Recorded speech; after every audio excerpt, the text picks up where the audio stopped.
What's going on, guys? We are here with week number 5 of the Fall Skirmish. I'm Zeke, and this week we are joined by legendary content creator, streamer, extraordinaire, Fortnite aficionado, Cypher PK. Zeke, thank you so much for having me. I'm very excited to be here. It's Friday. We got 2 competitions to watch today. We're going to be watching Fortnite at the highest level. I mean, I'm pumped. I'm ready. It's going to be great. During the week, we saw the ATK races. We've got a few of our favorite clips we wanted to share with you guys. So before we get into the action, let's take a look at that.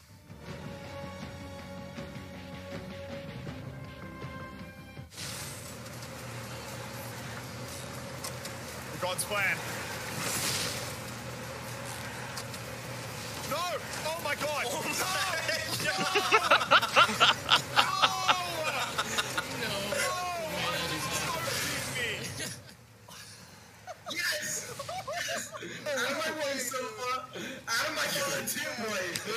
You can see how thirsty people are.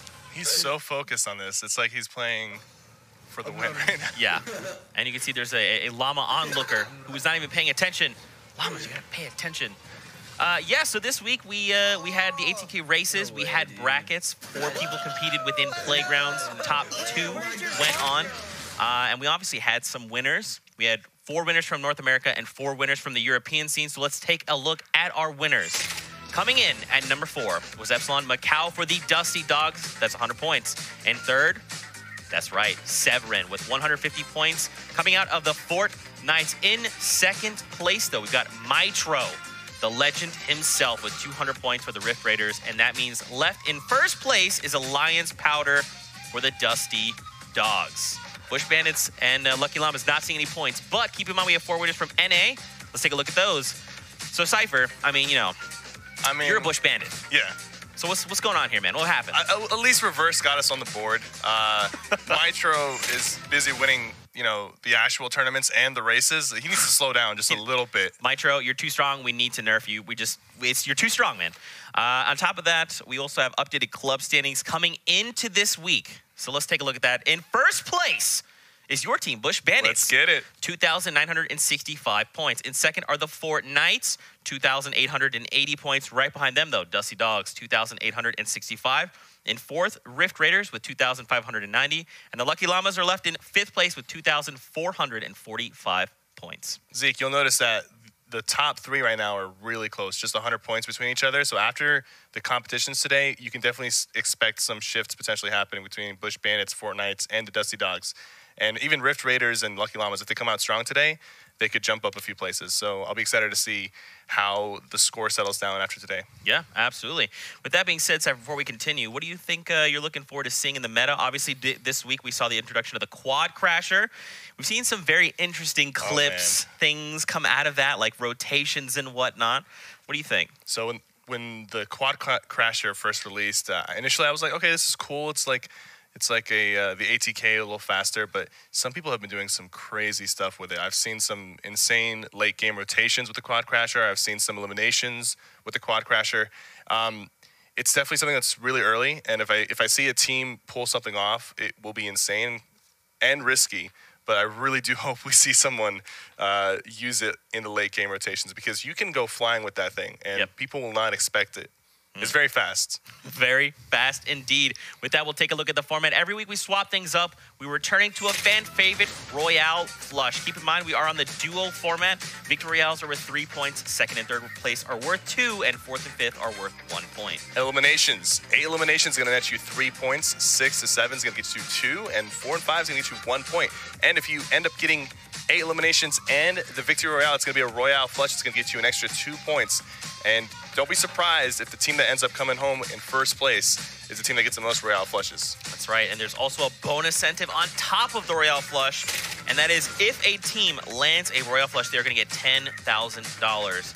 That is per Royale Flush. Before even placing Cypher, on top of that, we have the extra $25K for most eliminations in a single match throughout the day. That'll be for NA and EU. And these happen before even placing. I mean, take a look at the prize pool on top of the club points. It's going to be a big day. Yeah, and most likely the team that ends up getting the Royale Flush is most likely the team that will have the most eliminations at the end of this. So that's $35,000 that they could potentially walk away with outside of placements. Yeah. And if a team does get Royale Flush, they're almost guaranteed to be placed. So it's a lot of money. Can't wait, ladies and gentlemen. Home, don't forget to use that hashtag Fall Skirmish. You know we love hearing from you. Don't forget to rep your favorite club. And obviously, let us know what you think of Cypher. The answer is he's incredible. I'm going to save you the trouble. Just tweet that at Cypher. At Cypher, you are incredible. Thank you so much, Zeke. There it is. That's all you need to know. With that, though, we're getting ready to hop into game number 1. Don't forget, we have 6 games heading your way today. And this is just the first one. So what are you hoping to see coming out of the European scene, Cypher? Well, there's a lot of really stacked teams. So we're going to see some crazy plays, some good matchups.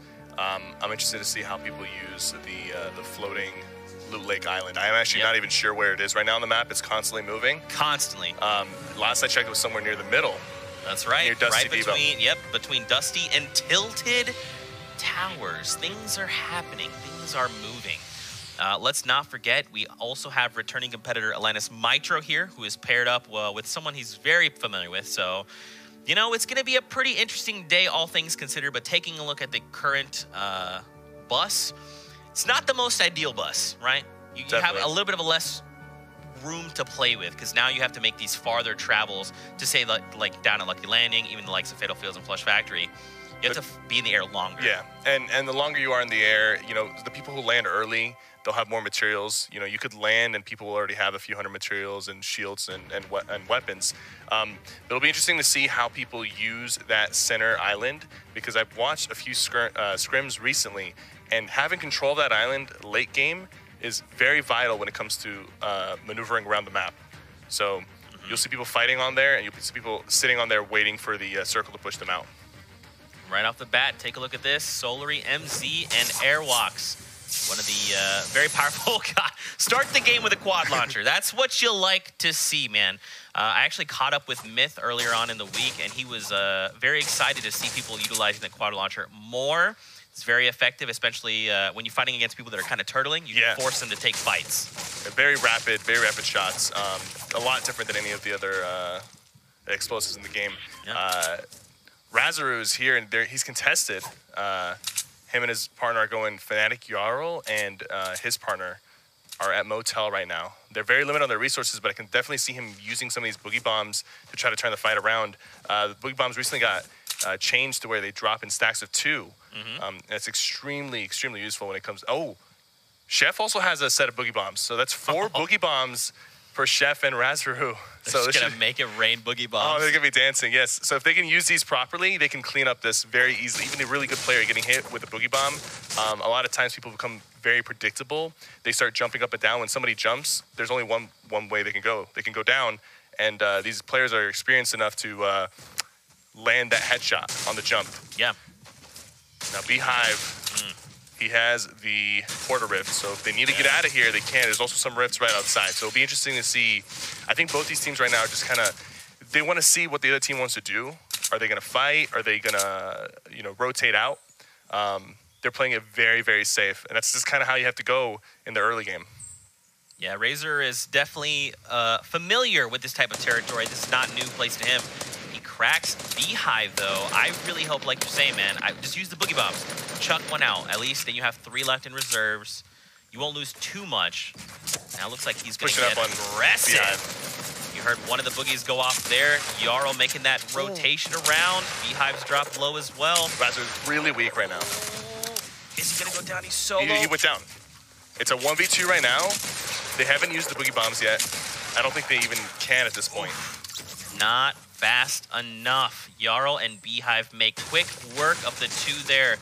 And now Motel is theirs. Now, keep in mind, there wasn't really much healing around in general. So, unfortunately, Beehive is going to be having to deal with this small health pool for now. But like you talked about, man, they've got all these rifts here. They also have the rift to go as well. So they can make some rotations. There's maybe a vending machine that could have shields or medkits available. You always got to remember the vending machines. A lot of people tend to forget them. Right. But when you're left alone like that, you can farm, and you could potentially get medkit or a shield or minis off of the vending machine. Retail Row, 2 teams here as well. They're both busy farming and collecting loot. Some good weapons on Pathway, the silenced epic assault rifle and the golden heavy sniper. So That's what you just like start the game. You're just like, let me just find the most secret weapon and the strongest weapon all in one go. Both sitting at 100 shields, both farming. They have a good amount of materials for the early game. There's a team, you can see there's a team rotating from the trucks up north. So we might see them collide here, or those guys might just back out. Over to Rasmussen and Azrod, who are actually near that floating island like you talked about. And again, I mean, just look how many people are close by. Alliance taking Sif down below in Dusty Divot. We saw a team down south from them. This is the team inside the divot right now. I mean, look, there's even a duo within the actual divot itself, farming up materials, collecting loot. I'm actually kind of digging this circle. It's not, I would consider this like a safe circle. You know, not many people have to go that far to get into the safe zone, which is good. Speaking of the circle, a lot of times teams who land in the center, you know, they might be contested, but if they can either eliminate the teams that contest them or rotate away, the benefit of being in the middle and being in the initial circle is you have a lot more time to farm and collect you know, weapons and materials and get your shields up, while the teams that are away from the circle, you know, they still have enough time to farm, but then they also have to account for rotating into the circle and potentially getting into fights. Over. Mark. Ooh.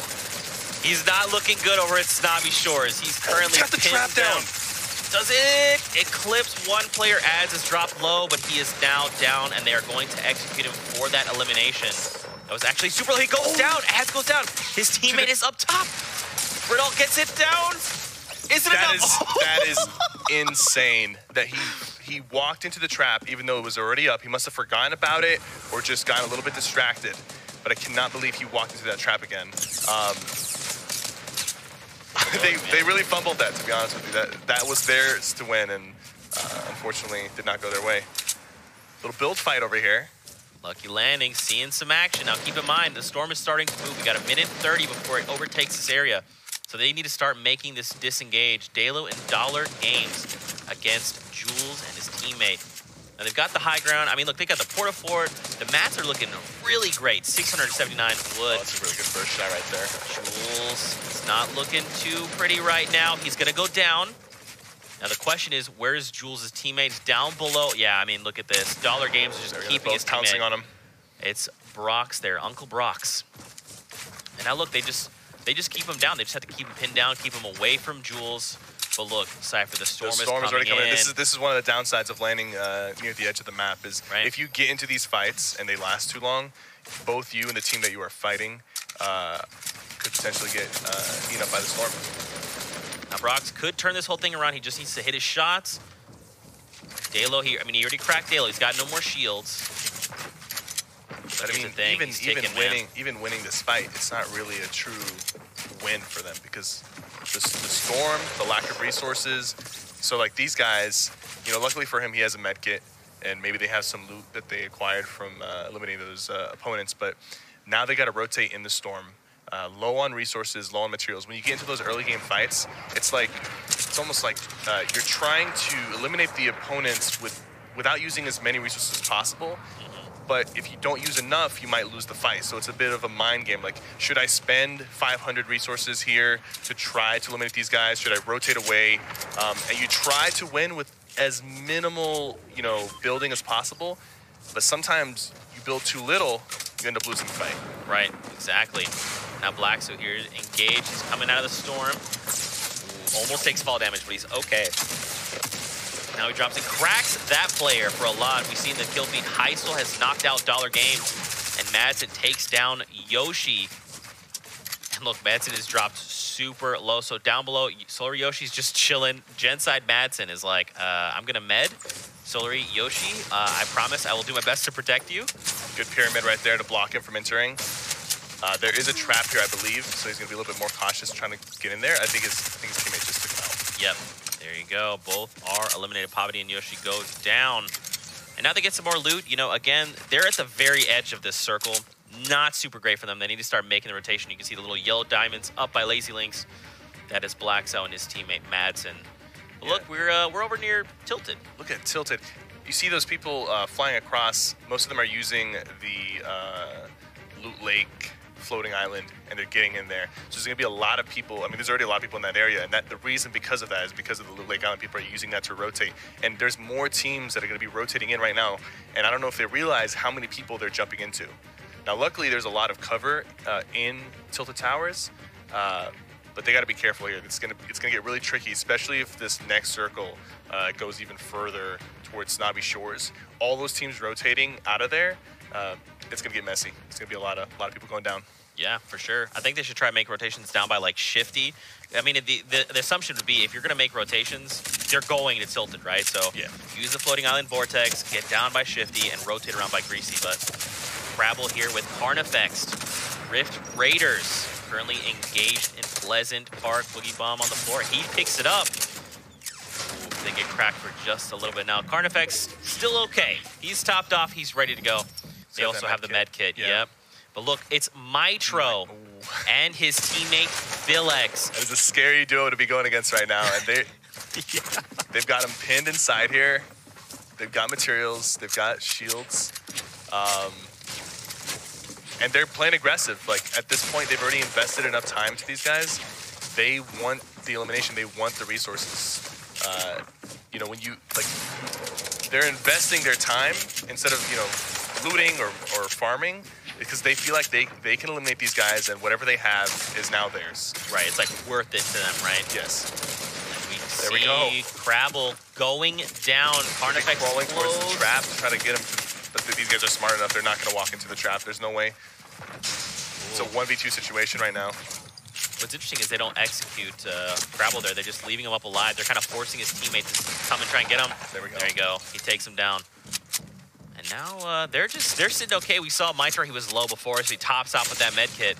And like you're talking about, man, to them, they feel like this whole engagement is worth it. It's valuable. If they can find Carnifex, that's 500 potential brick heading their way as well. And they need it. At this point, they've already, like, they haven't wasted time, but in their mind, if they don't come out of this with the loot that these guys have, then it's been a waste. Wow, Crabble. Mitro takes him down. That was a good attempt. That was a good attempt coming in there with the pump. He really had to. When you're in a 1v2 situation like that, you just have to, like, risk it. You can't play too safe. You have to hope that you land your shot and potentially knock one of them out with a well-placed pump shotgun shot. So that was a good attempt, but Mitro and Vilex, they're scary. They're scary, man. Raid bosses indeed. Look at the top there. Tixi, Kinstar, 4 eliminations. So Cypher, they've got themselves a point on the board. It's pretty good. Now keep in mind, we still have plenty of players left in this match, so you got to think they're probably thinking about that most eliminations in a single match. They're probably been thinking about the likes of a Royale flush. They're halfway there, just on Tixi by himself. And here's the thing, is obviously Kinstar doesn't have any eliminations, which tells me Kinstar is the shield up front. He's like, look, I'm going to build, I'm going to distract you. Tixi, you can run in, go full send, get the eliminations, my friend. Let's take a look at this replay from Dalo and Dollar Games. Oh, this was the fight we fought earlier. Yeah, we watched earlier. You know, a lot of times when somebody has the 0 limbs and their partner has a little bit more, it could just be that their partner is the finisher. Right. You know, you could do a lot of damage like from a distance, and then your partner goes in and finishes them off just like right like here. That. Yeah. Just like that. Yeah, so it's not to say that, you know, Kinstar's not good because he doesn't have eliminations. Yeah. It's just his teammate, Tixi, finds those, that what you would say like the final blow, if you will, right? Yeah. Yeah, for all we know, Kinstar could have done the most damage. 99 damage. Yeah, and then at the end of the day, you know, this is a team game. That's right. The limbs is what matter. I'd be very interested to see where Kinstar and Tixi currently are on the map in terms of their positioning, because if they are in near the tilted area, if they have the resources, they could get a lot more eliminations and maybe be our first team to get that Royale flush. Cool. You gotta wonder if that's going to be the case. I mean, people like. Here's the thing, though. It's not even like the likes of Kinstar, who is an incredible player. We see him make it to top 10 every game. Mitro, still alive, still running around this game. He's a terror. Even the likes of someone like Rasmussen, another player in Atlantis, Kinzo, even Ghost is his duo partner. There's a lot of stacked duos here. And again, this is just game 1, right? This is just like that filler, that feel it out game, right? Yeah. People are just like, first game, just warm up, just see what happens. Typically, game 1s are played a little bit slower. People want to just get the feel of it. Maybe maybe get a point or two place, make it to the final. There's a big influence on, you know, your confidence levels when you make it to the final 10 on your first game. You feel like, okay, we have what it takes to make it there. Let's keep doing that. But getting knocked out early on the first game, it can definitely drive your momentum down for the rest of the tournament. And a lot of these guys know that, so they wanna do well for their first game. Some clingers coming in. And he's even got the they're committing to clinger as that. well.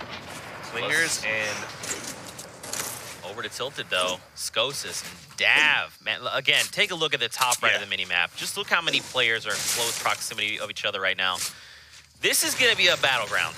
All right. definitely. Now what's good? Oh, I thought that scared me for a moment. They're wearing the same skin. Okay, good.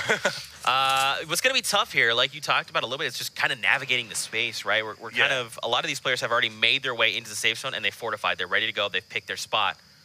But now it's on these other guys to make it through safely. Yeah, and when it comes to rotating out of this, you need excess materials, you need launch pads, you need shockwave grenades. If you don't have that, then you're actively searching for teams to eliminate who potentially might have that, or get the resources that you need.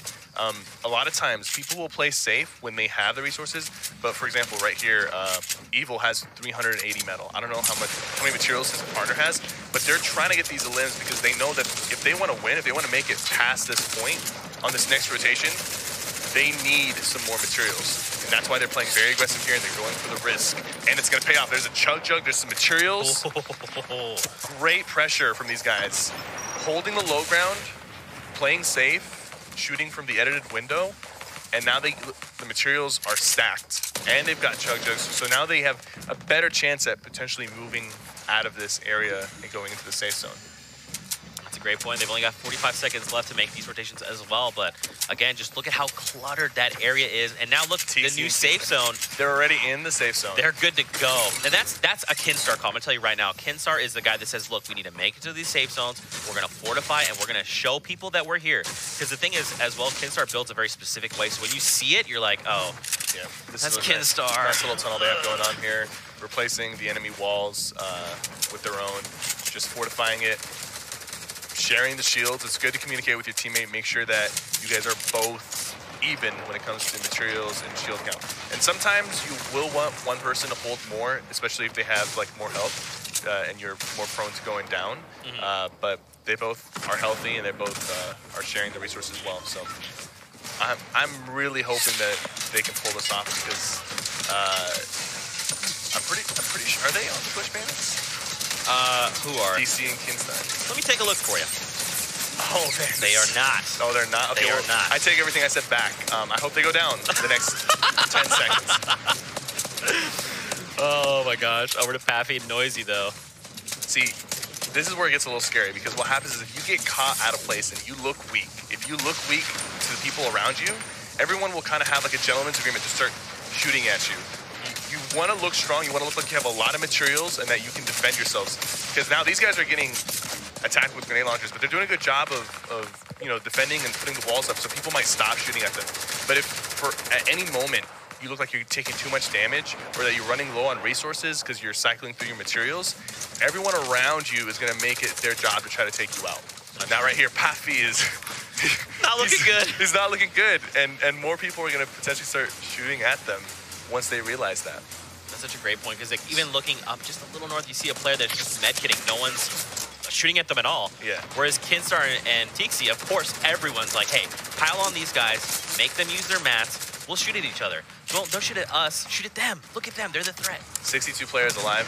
By the time this next circle goes up that hill, part of it is up on the hill, I see that number going from 60 down to like 20. We're about to lose 40 people potentially. This is a tough rotation. And most of the people on the map are away from the circle. And the people who are near the circle, they still might have to go up that hill. So, especially with the safe zone is like half encompassed in the storm. Yeah. So you have a super small space to work in. I mean, look at it again. You see people on top of each other right now and continue to make their way into that current safe zone.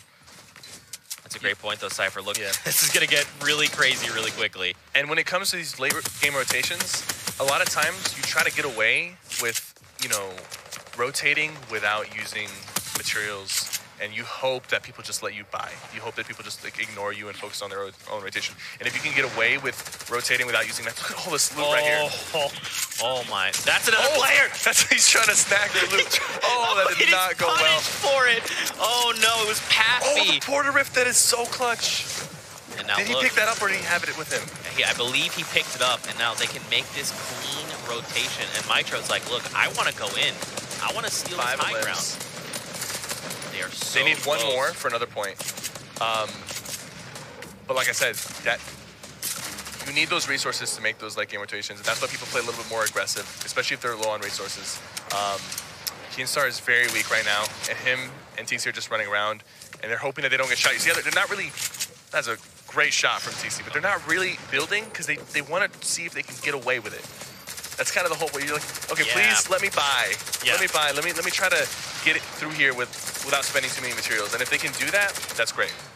And that's a great point because you can utilize other players' builds to do that. Yes. But as you can see, they're onto it. They're like, hey, we see you guys. Nice try. And so now Tixi and Kinstar are in a bad spot, right? They have to sit here and fortify while everyone is just barraging them now. And if more people find out that Keemstar is down, there'll be more shots coming through here. But I think it's hectic enough for him to pick up Keemstar right now. Over to Mitro and Villex, who are maintaining a nice little high ground here. I'm not even surprised, man. Mitro with 5 eliminations, just like you talked about. He's one away from getting 2 points on the board for his duo. Did Mitro win last week? Yes. Okay. Yeah. Oh, wait. You mean like overall? Who was the winner? Overall? In Europe?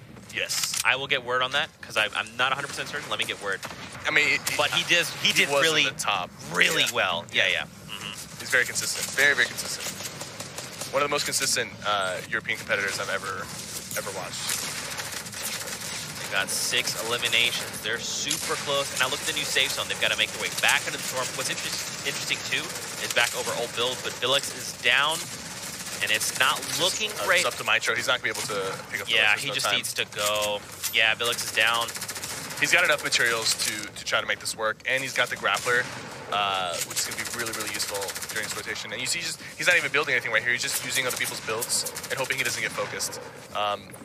Looks like he wants to maintain the high ground, but maybe now that his partner's down, it might be a little too tough. Storm's closing in on him there, so he has to be careful. Keep moving. There is a lot of players going down. We're down at 28. The new safe zone is going to start moving in 10 seconds, Cypher. It's almost time to go. And I am getting word Boyer won last week. Yes.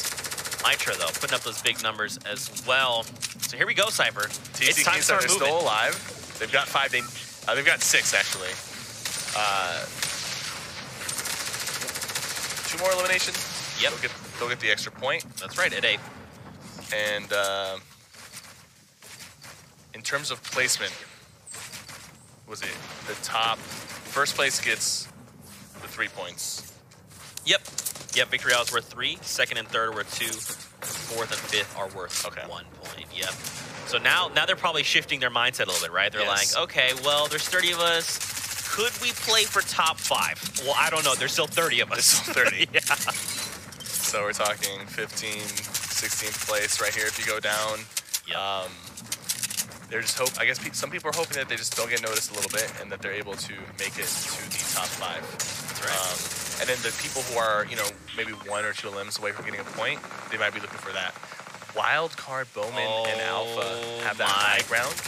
I believe it's Solary Kinsar who takes down Mitro. And look at the kill feed light up. People are being eliminated left and right. Alliance Tumble takes down 2. So now they need 1 more, Cypher. They're so close. They have the potential to get the Royale flush right now. We see people going down. Kinsar goes down, though. He's currently knocked. Tixi is by himself, dude. And they've got the 8 eliminations, Cypher. Yes, they do. And I would be very surprised if TC picks up Keemstar here because it'll be the 2nd time and he's running from the storm. No, I don't think it's going to happen. I don't think it's going to happen. Looks like it's going up the hill, so he will be going down here. It just needs to be Tixi. He needs to go by himself. He's got the double barrel. Oh my goodness. 10 eliminations total. 8 from Tixi alone, and he's looking for more. There's 9. He's gonna get the double digits. Oh, the storm just stopped moving. There's 2 people on top of him. They know he's there. They can hear him breaking. He's got to be extra careful. He's going to replace these walls. He has enough materials, sort of, to try to get this out. But the thing is, as soon as the storm starts closing, it's going to be closing towards the center. And he won't be in the center. There's no way he can get there. Yeah, unless he tries to maneuver out of here. Yeah, he's got to go now. But it's going up the hill. Oh my. He could make it. It's going to be really close. Double barrel down. He's going to find another. Going for the spray. They're all looking at him. Not enough, but Tixi and Kinsar land 11 elims in the first game. We're down to final 8. So hectic. 2 elims 6 players left suddenly. I'm sorry, wow. Kingwin. The duo of Heisel and Tyovsky. Oh, he's 8 down. elims. 9. Cypher. 9. This is all going down. What just happened? We've gone down. Cypher, what just happened? Okay. The wildcard duo, they had the high ground. At no point were they being contested due to the fact that it was going up a hill. So everybody who was climbing up the hill were fighting each other. And they were able to just stay up top and avoid all the combat. So they get that easy victory royale. And it's good that they held the high ground early on. Sometimes when the high ground's held and it's kind of like a easier place to work with, not on a hill, people will try to contest it. People will try to, grapple up there. But it was so hectic down there that they kind of were left alone. And what I assume happened is one of them stayed up top to heal, and the other one went down to try to get as many limbs as they could before it went down, and also to mess other people up who were maybe trying to heal through the storm. Tixi, at the end, just went on a reign of terror, took out so many people. They are currently in the lead, I believe, for most limbs. Yep, that is 11. Tixi by himself dropped 9. And I mean, we saw there at the end, Kinstar went down, and you got to think Kinstar's like, dude, just go. Just be free. And Tixi's like, cool, double barrel out. Where is everybody? And I believe at that moment he had just hit 8 as a duo, and then he picked up 3 on the way down into that little nook we saw him in at the very end. That was a pretty explosive game 1 to start the day. Now, I'm curious to check out some of the replays coming out of this last game. So, keep in mind, victory rounds worth 3 points. Second and third place are worth 2 points. Fourth and fifth are worth 1 place. This is dependent upon where the duo itself lands. So I do not believe we saw a Royale flush. We got really close, right? If Tixi and Kinsar could have pulled it off, we saw also another team as well hit that 8 elimination threshold. Yes. I think we had 2 teams hit the 8 eliminations, unless there was another team that, slipped by us. But Tixi right here, just the double barrel, really close range, hitting those excellent shots. The double barrel after the nerf is a lot harder to use because if you're not right in front of your opponent, you're not going to get the damage that you're looking for.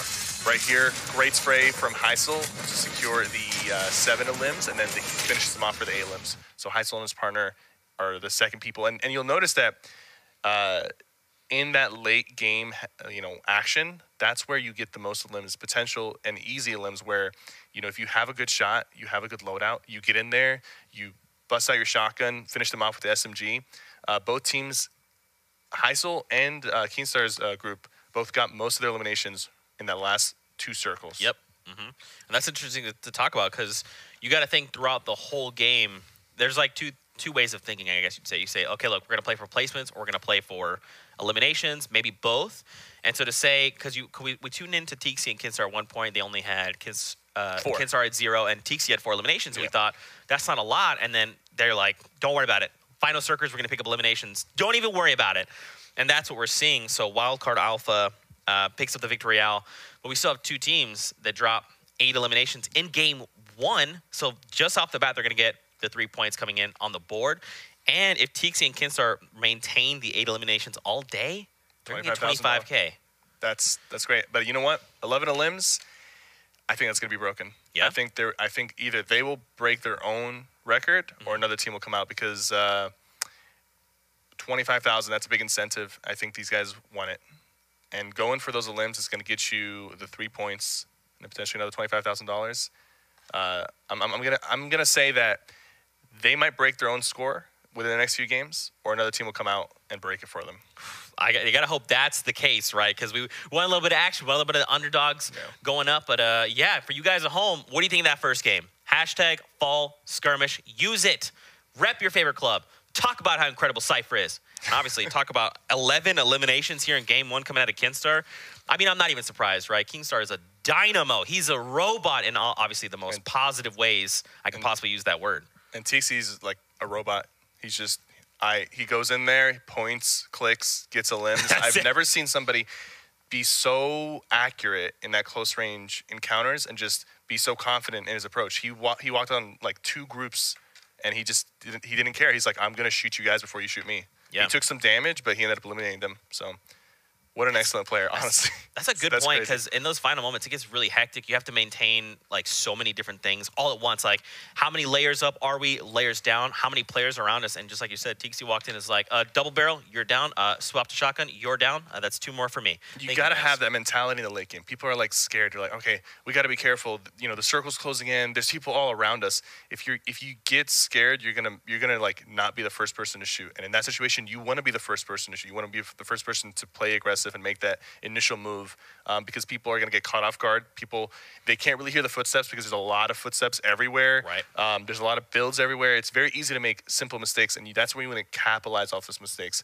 People in the early game, they farm, they get the weapons they need, and they hope that they get to the late game with enough resources to take out the people who are unfortunate enough not to get the resources or spend the resources early, and now they're a weak team.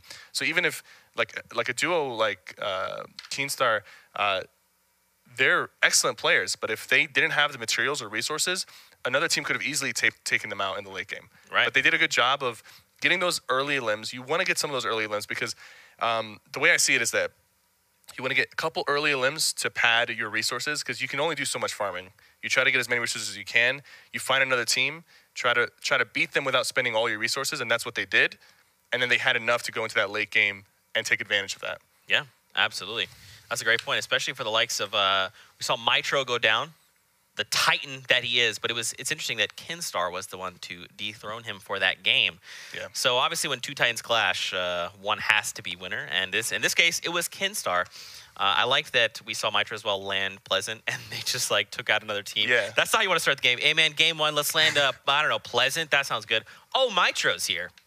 And cool. And you notice that they won that because they were playing aggressive and they were pushing into, like, usually the team inside feels like they have the advantage because they're inside, the other team has to break in. Right. But that wasn't the case. Like, their aggression split them up. They made it from a 2v2 to a 2v1, and then they just took out both players. Yeah. So, oh, man, what an excellent game 1 to start the game. Don't forget, we have 5 more games. That's right. 5 more games just like this heading your way throughout the day. We'll hop into game number 2 shortly.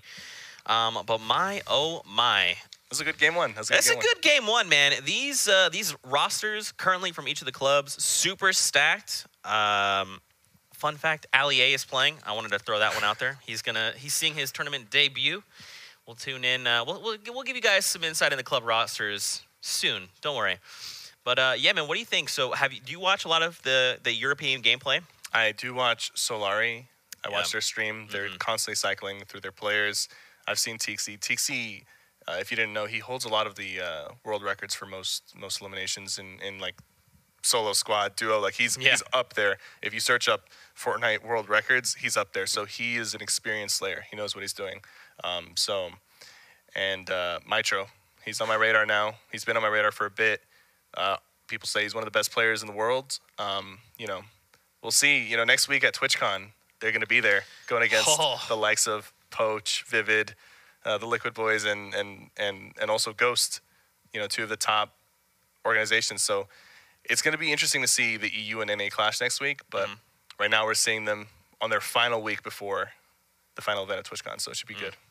My goodness, that's a great point. I cannot wait. I just got super excited. Next week is TwitchCon. Don't forget, this is week number 5. It all culminates next week at TwitchCon, and keep in mind that is a LAN setting, so everyone's on even playing field. Oh man, it's gonna be smooth. Super hype.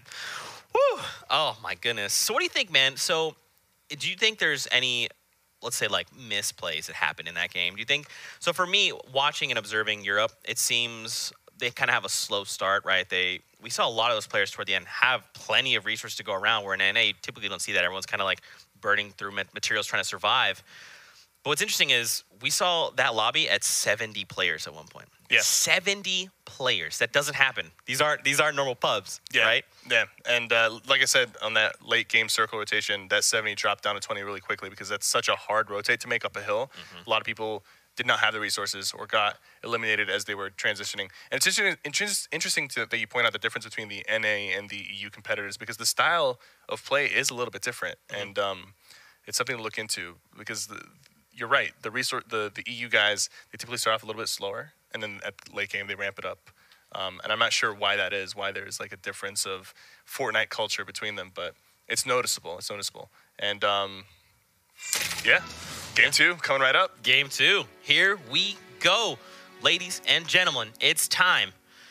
I just want to see more action. So everybody, just run back everything you were doing here in game number 1. We just want to see all that again. But, man, you know what I'm hoping to see more of is Mitro. Again, we saw him getting taken down by Kinstar. I want to see what he can do to show up in this next game. Keep in mind, though, we do have 5 more games. So that first game, again, was like a warm-up, right? You got to think. A lot of the players are like, look, it's good. This is just the first game.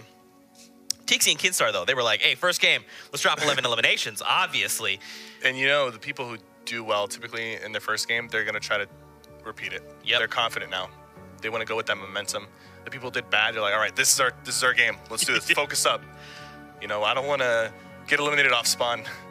You can see Razaru and his partner going back to Motel, but I think this time they're uncontested, which is no, actually they're stretching towards. They're actually stretching towards Junction. The team that eliminated them went back to Motel. They went right back to Motel. They were like, no, come on in, guys.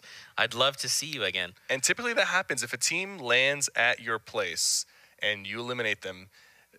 They'll be smart enough not to come back, especially if you eliminate them with ease. Right.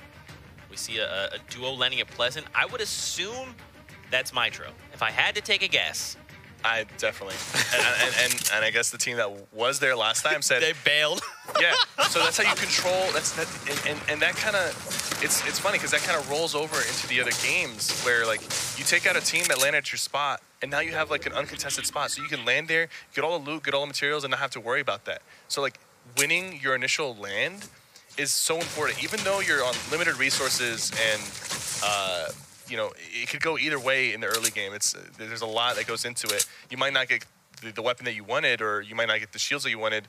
But winning that early engagement tells the other team, hey, back off. And then that team most likely will not come there. And then now you have an uncontested spot the next game. So these early encounters kind of roll over into the other games. Right, absolutely. Check it out. Just like you talked about, Razor is here with his duo, but look who else is here. Cooler, Rennick, and M11. Now, the thing is, they're playing super far back, right? Like, Razor, Chef, they're fine. They're like, oh, we're going to walk around. We're going to be out in the open. We do not care. Please engage us. But M11 and his duo are like, okay, we've seen them across the way. I think we saw specifically M11 or his duo had just an AR and a medkit. That's all they had. And look, they're just near each other like, okay, what do we do? Chef might not know that they're there. I mean, maybe he's just very relaxed, but he could get lasered here. If these guys time it properly, he turns the wrong corner. That's a great They'll point. take him out very quickly. He's about to be out in the open right here in a little bit if he goes for that chest that's on the truck. Oh, there it is. Lasers coming out. Now he did get lost cracked all a little his bit. shield. Yeah. I think he didn't know they were there. That was very well played on them to wait it out and look for the right moment to, you know, double team with their ARs. Yeah. We saw that team over at Pueblo. They just found 2 eliminations, so they just took out a duo, but back to Haunted Hills. Now, what's interesting, too, is Razor was shot from up top on the castle up on Haunted Hill there. Yep. So now Razor's like, dude, wait, I'm getting shot at. You're getting shot at? What's going on? We're pinched. What's going on? They are in the middle right now. And, man, I like landing up there. It's new. It's Season 6. They added that castle. There's a good amount of chests, and you can get some brick. And there's actually rifts that sometimes spawn on that hill. So it's not a bad spot. You get that high ground. You get to see who's at Junction, who's down at Haunted Hills, and maybe rift out of there if you need to. So Razor's teammate, Chef, is down. He is by himself. As you can see, the duo up top picked them off, and then the duo down south, they're just leaving. They're like, hey, was it the duo up top that took out Chef? I believe so. Yeah, I believe so. I think the other duo weakened him, and then he was hiding, and then the duo up top noticed that, took him out, got that free limb, and then the other two just said, all right, we're out of here. There's a team on the hill. I don't want to mess with them this early. Looks like Team Tixie and Kinstar are having basically the same luck right now. Kinstar is down. Tixie is by himself. That's unfortunate. Very unfortunate indeed. Now over to Wailing Woods, where we see two duos they're going at it. Bunker underneath the maze. This was also recently added, and it's such a great place because, one, if you can control it, you get, you can loot and get resources. There's a lot of brick walls here that you can break down. There's also a rift underneath in this bunker that you can use to get out of here. Now, I'm not sure if that rift always spawns or if it's even up, but if it is, it'll be interesting to see if they use that to escape, because the circle is not on them right now, so they do eventually have to get out of here. The circle's actually closing in right now as we speak, so if they don't get out of here quickly or eliminate the other team quickly, it could get ugly getting stuck under here with the storm on you. Just taking their time. You can hear Chess. Harmy on the other side of the ramp. He sees Harmy. Harmy's like, nah, I'm good, man. I would like not to fight right now. They're trying to pin down Blackso. This is a really tough spot to fight in right now. There's just not much wiggle room. Fighting in areas like this, you have to be a really fast editor, and you have to be very, very good with your close countering. Right. Adds there goes down. The likes of Army. Now they're just trying to close in on Blacksu. There he is. Look how far back he ran. You see how he noticed where he was because he built that ramp? Right. Sometimes when you're running through these builds or like these close building fights, building actually gives away your location. And sometimes you try to get away without building. That way you can slip away. Because as soon as you build, it's very easy to hear the build and see it in action. And then you're like, okay, this guy was here. Exactly. But if you can try to slip away without building, kind of like this, a little bit, you might be able to get out of there without too much resistance. But it's risky because you don't build, you get shot. Right.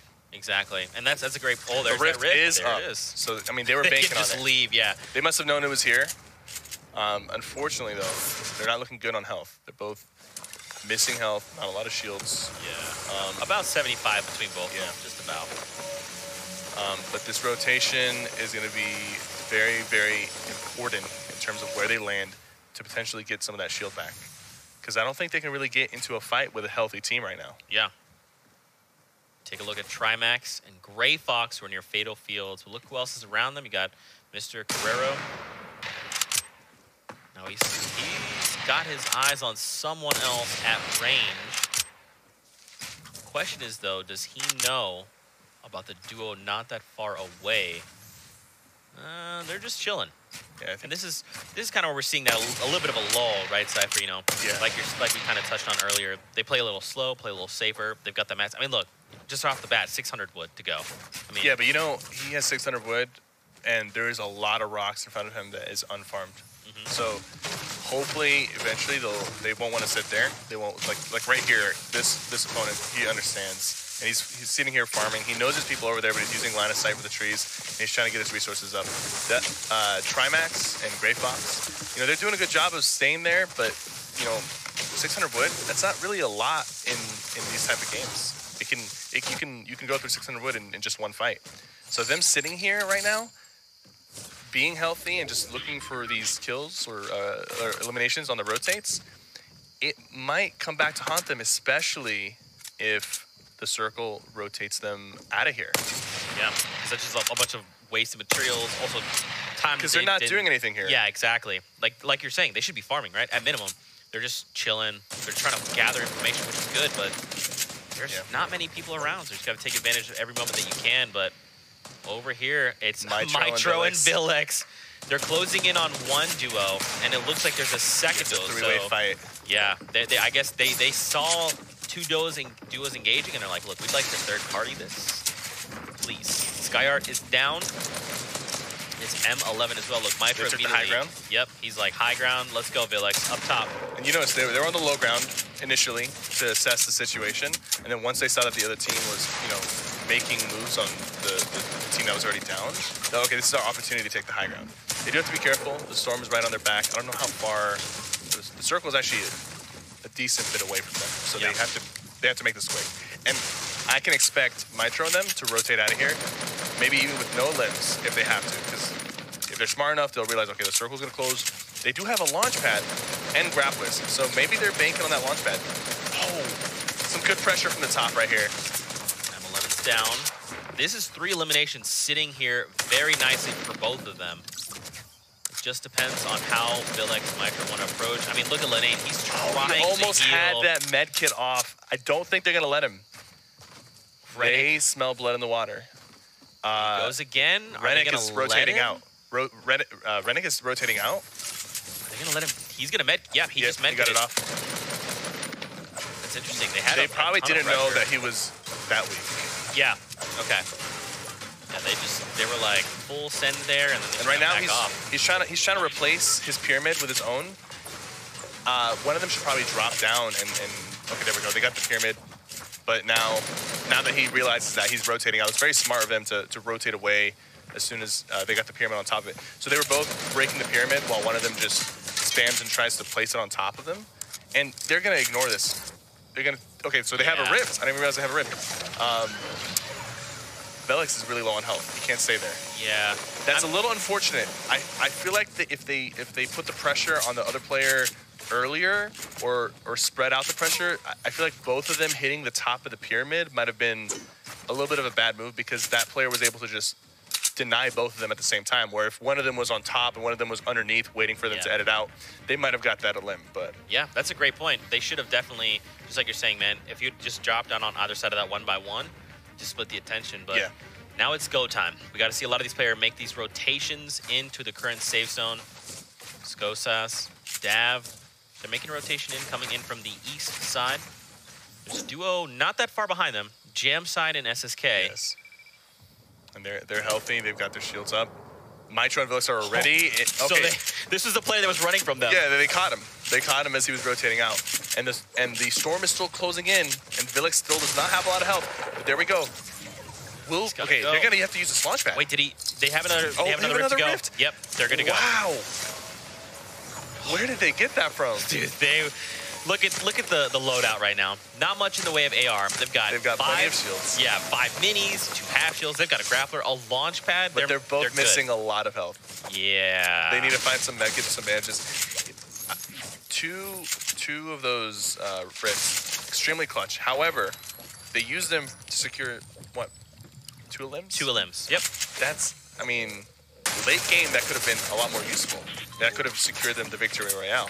That could have secured them, position on the high ground. So having to use those that early, it's a bit tricky. Yeah. Now Skosas is trying to get Dav up. Now here's the thing. He's going to get Dav up, but Skosas is going to go down. And they're going to just cycle through. Yep. They can pick each other up, and they'll get out of there, but they're going to be extremely weak. You saw it in the kill feed there. Skosas go down. You can see the little red health bar up there.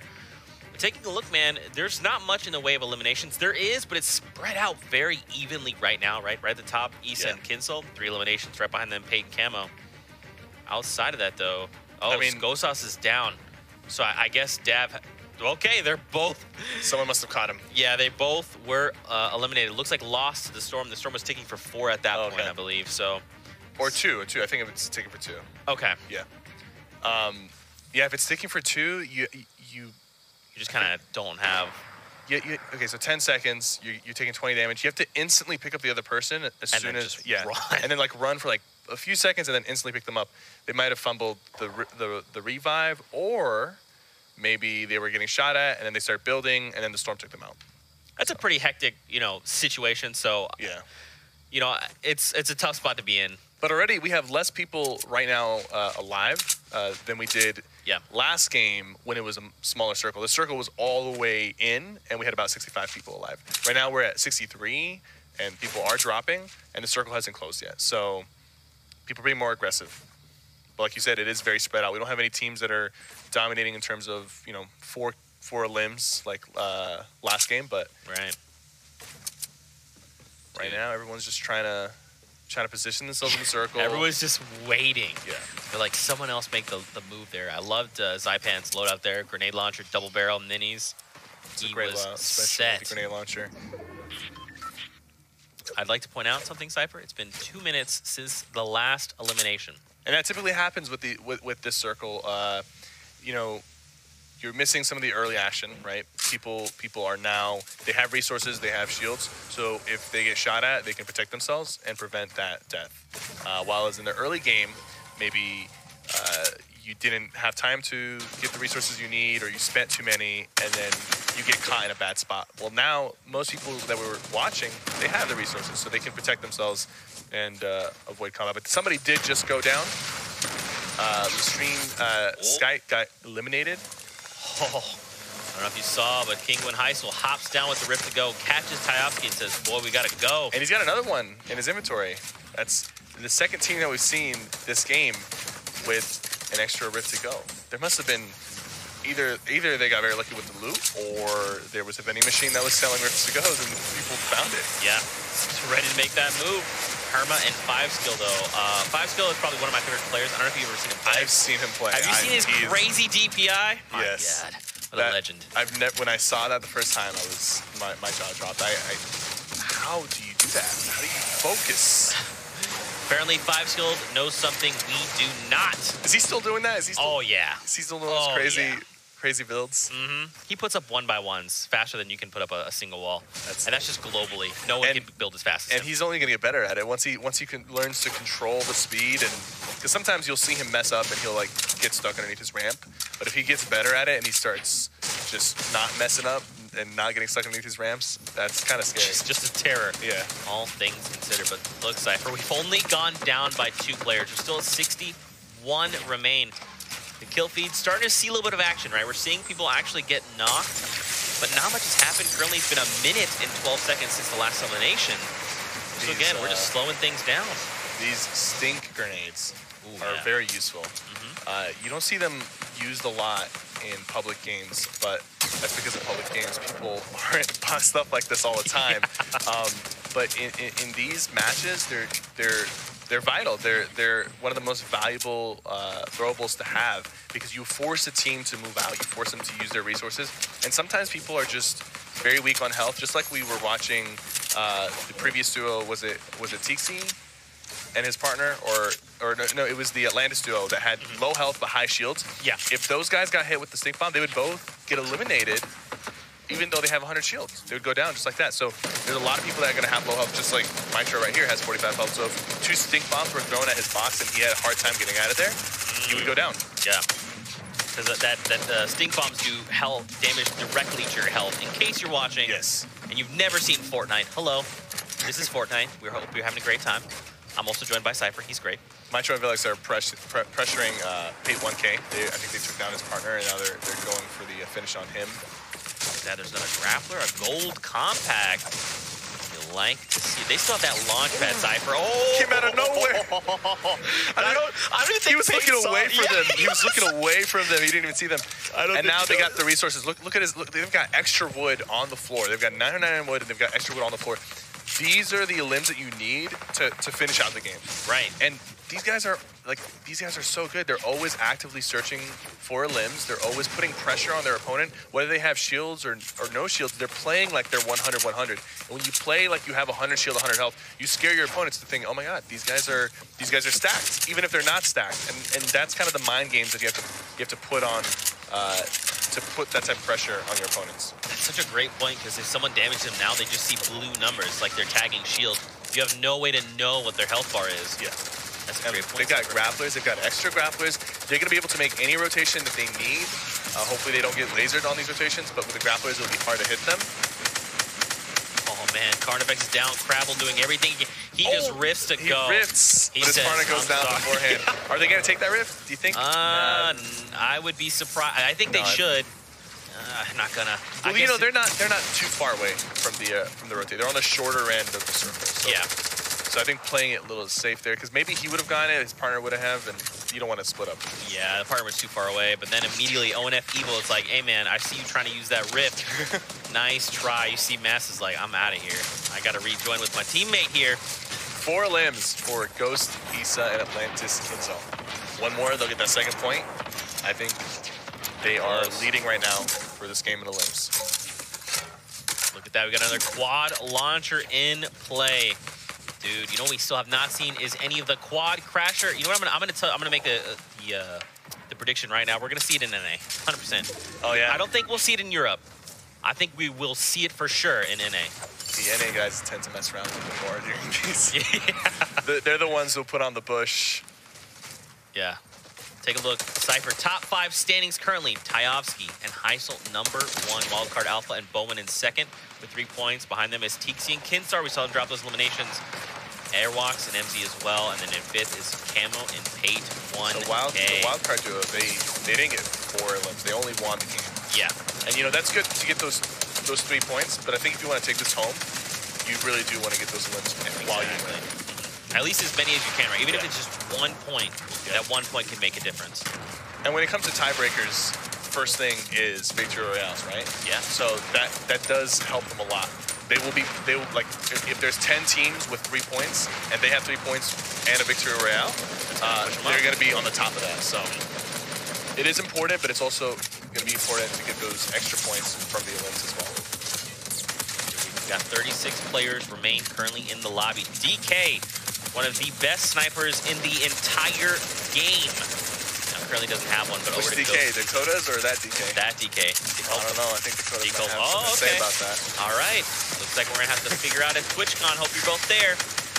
Isa, though, with Atlantis, Kinsel trying to apply They have the 4 limbs. They're looking for that 1 extra limb to get that second point. Yep. It's going to be very vital for them.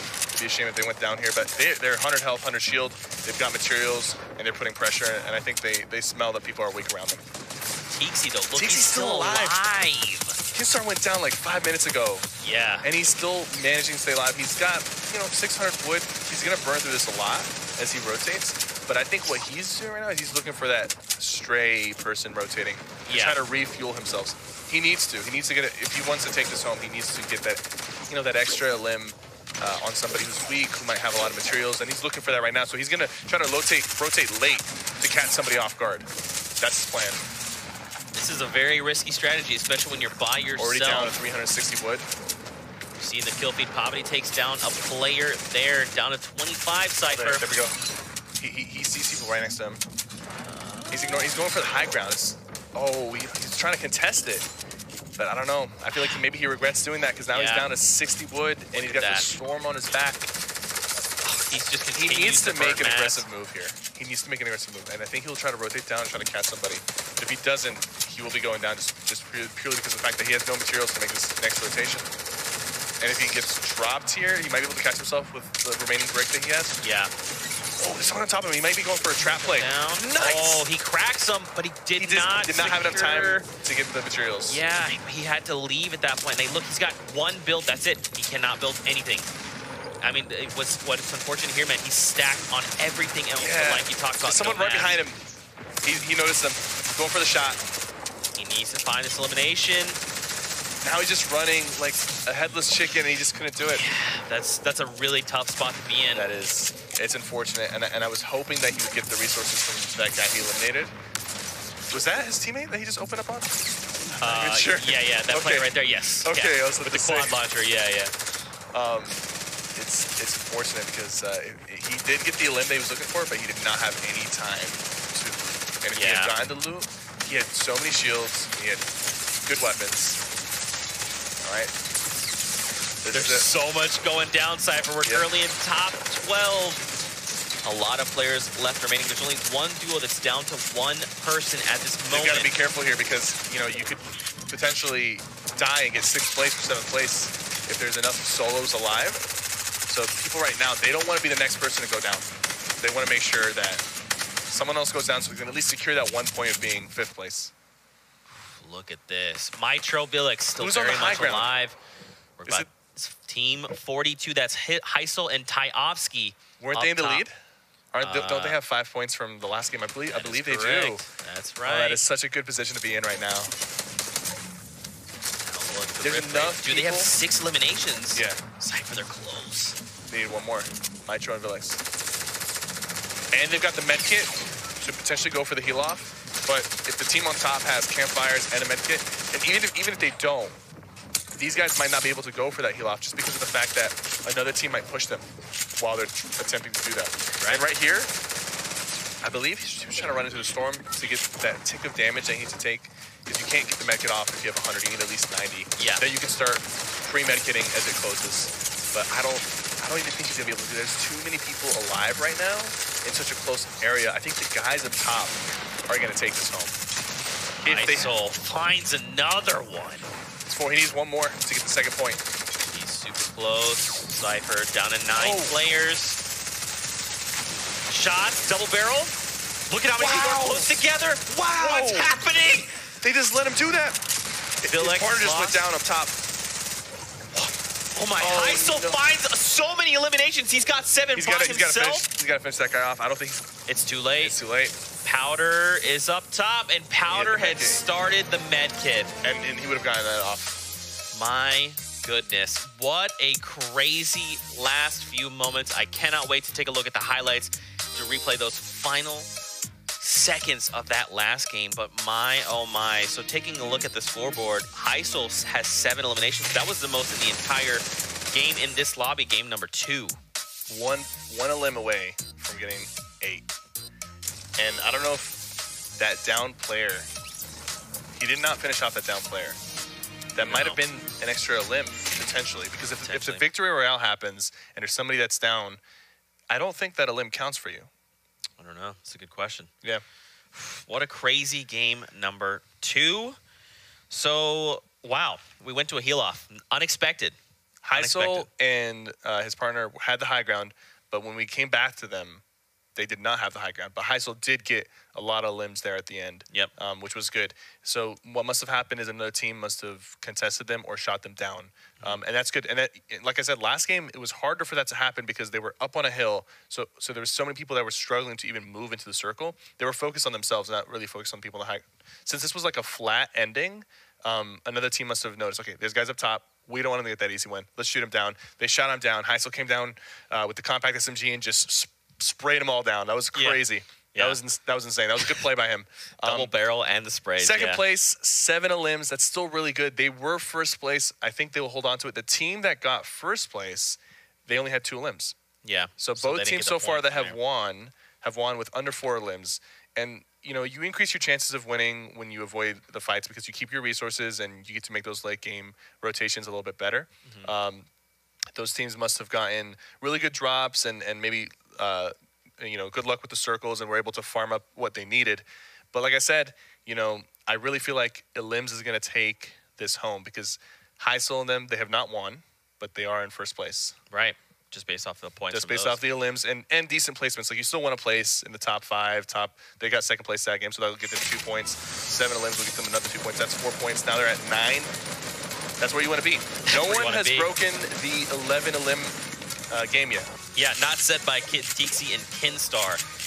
Again, their highest coming out of game number 1 was 11 eliminations. You got to think they're probably feeling pretty good. They're like, okay, no one's broken that just yet. Oh, it's gonna happen. You know, it's gonna happen for sure. Especially in the last couple of games, like this was game 2, right? Around game 4, game 5, game 6, the teams that maybe aren't doing so hot with their limbs or their placements, they're gonna be like, let's just go all out. Let's just try to get this $25,000 bonus.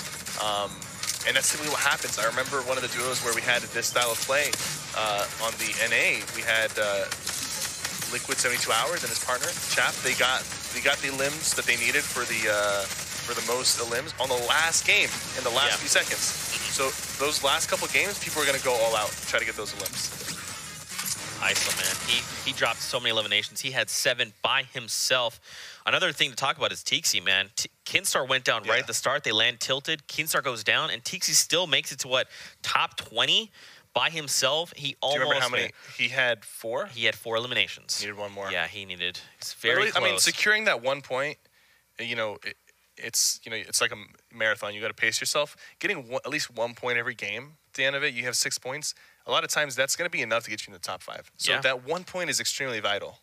So it's good on him to stay alive, and also even placing high. Even though he didn't place to get the point, you know, if there's tiebreakers, placement does come into it. So does victory royales. That helps. So him staying alive was really good on him.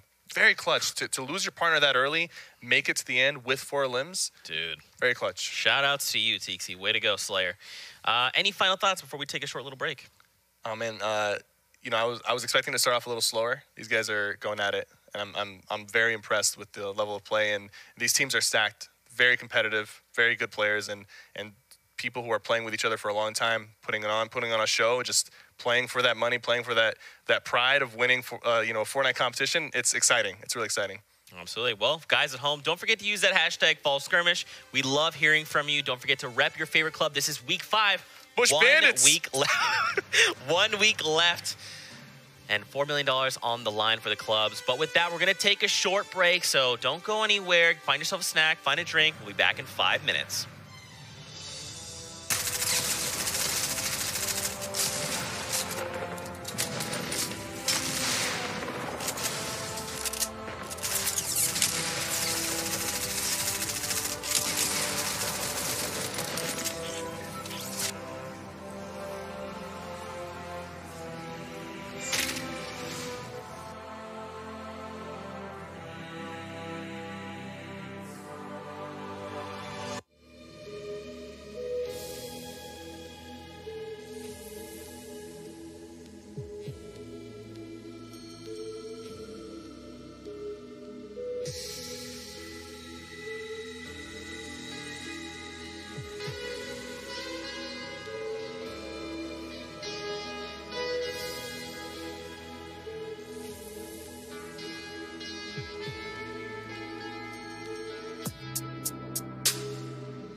fans across the world, we're back. We've missed you.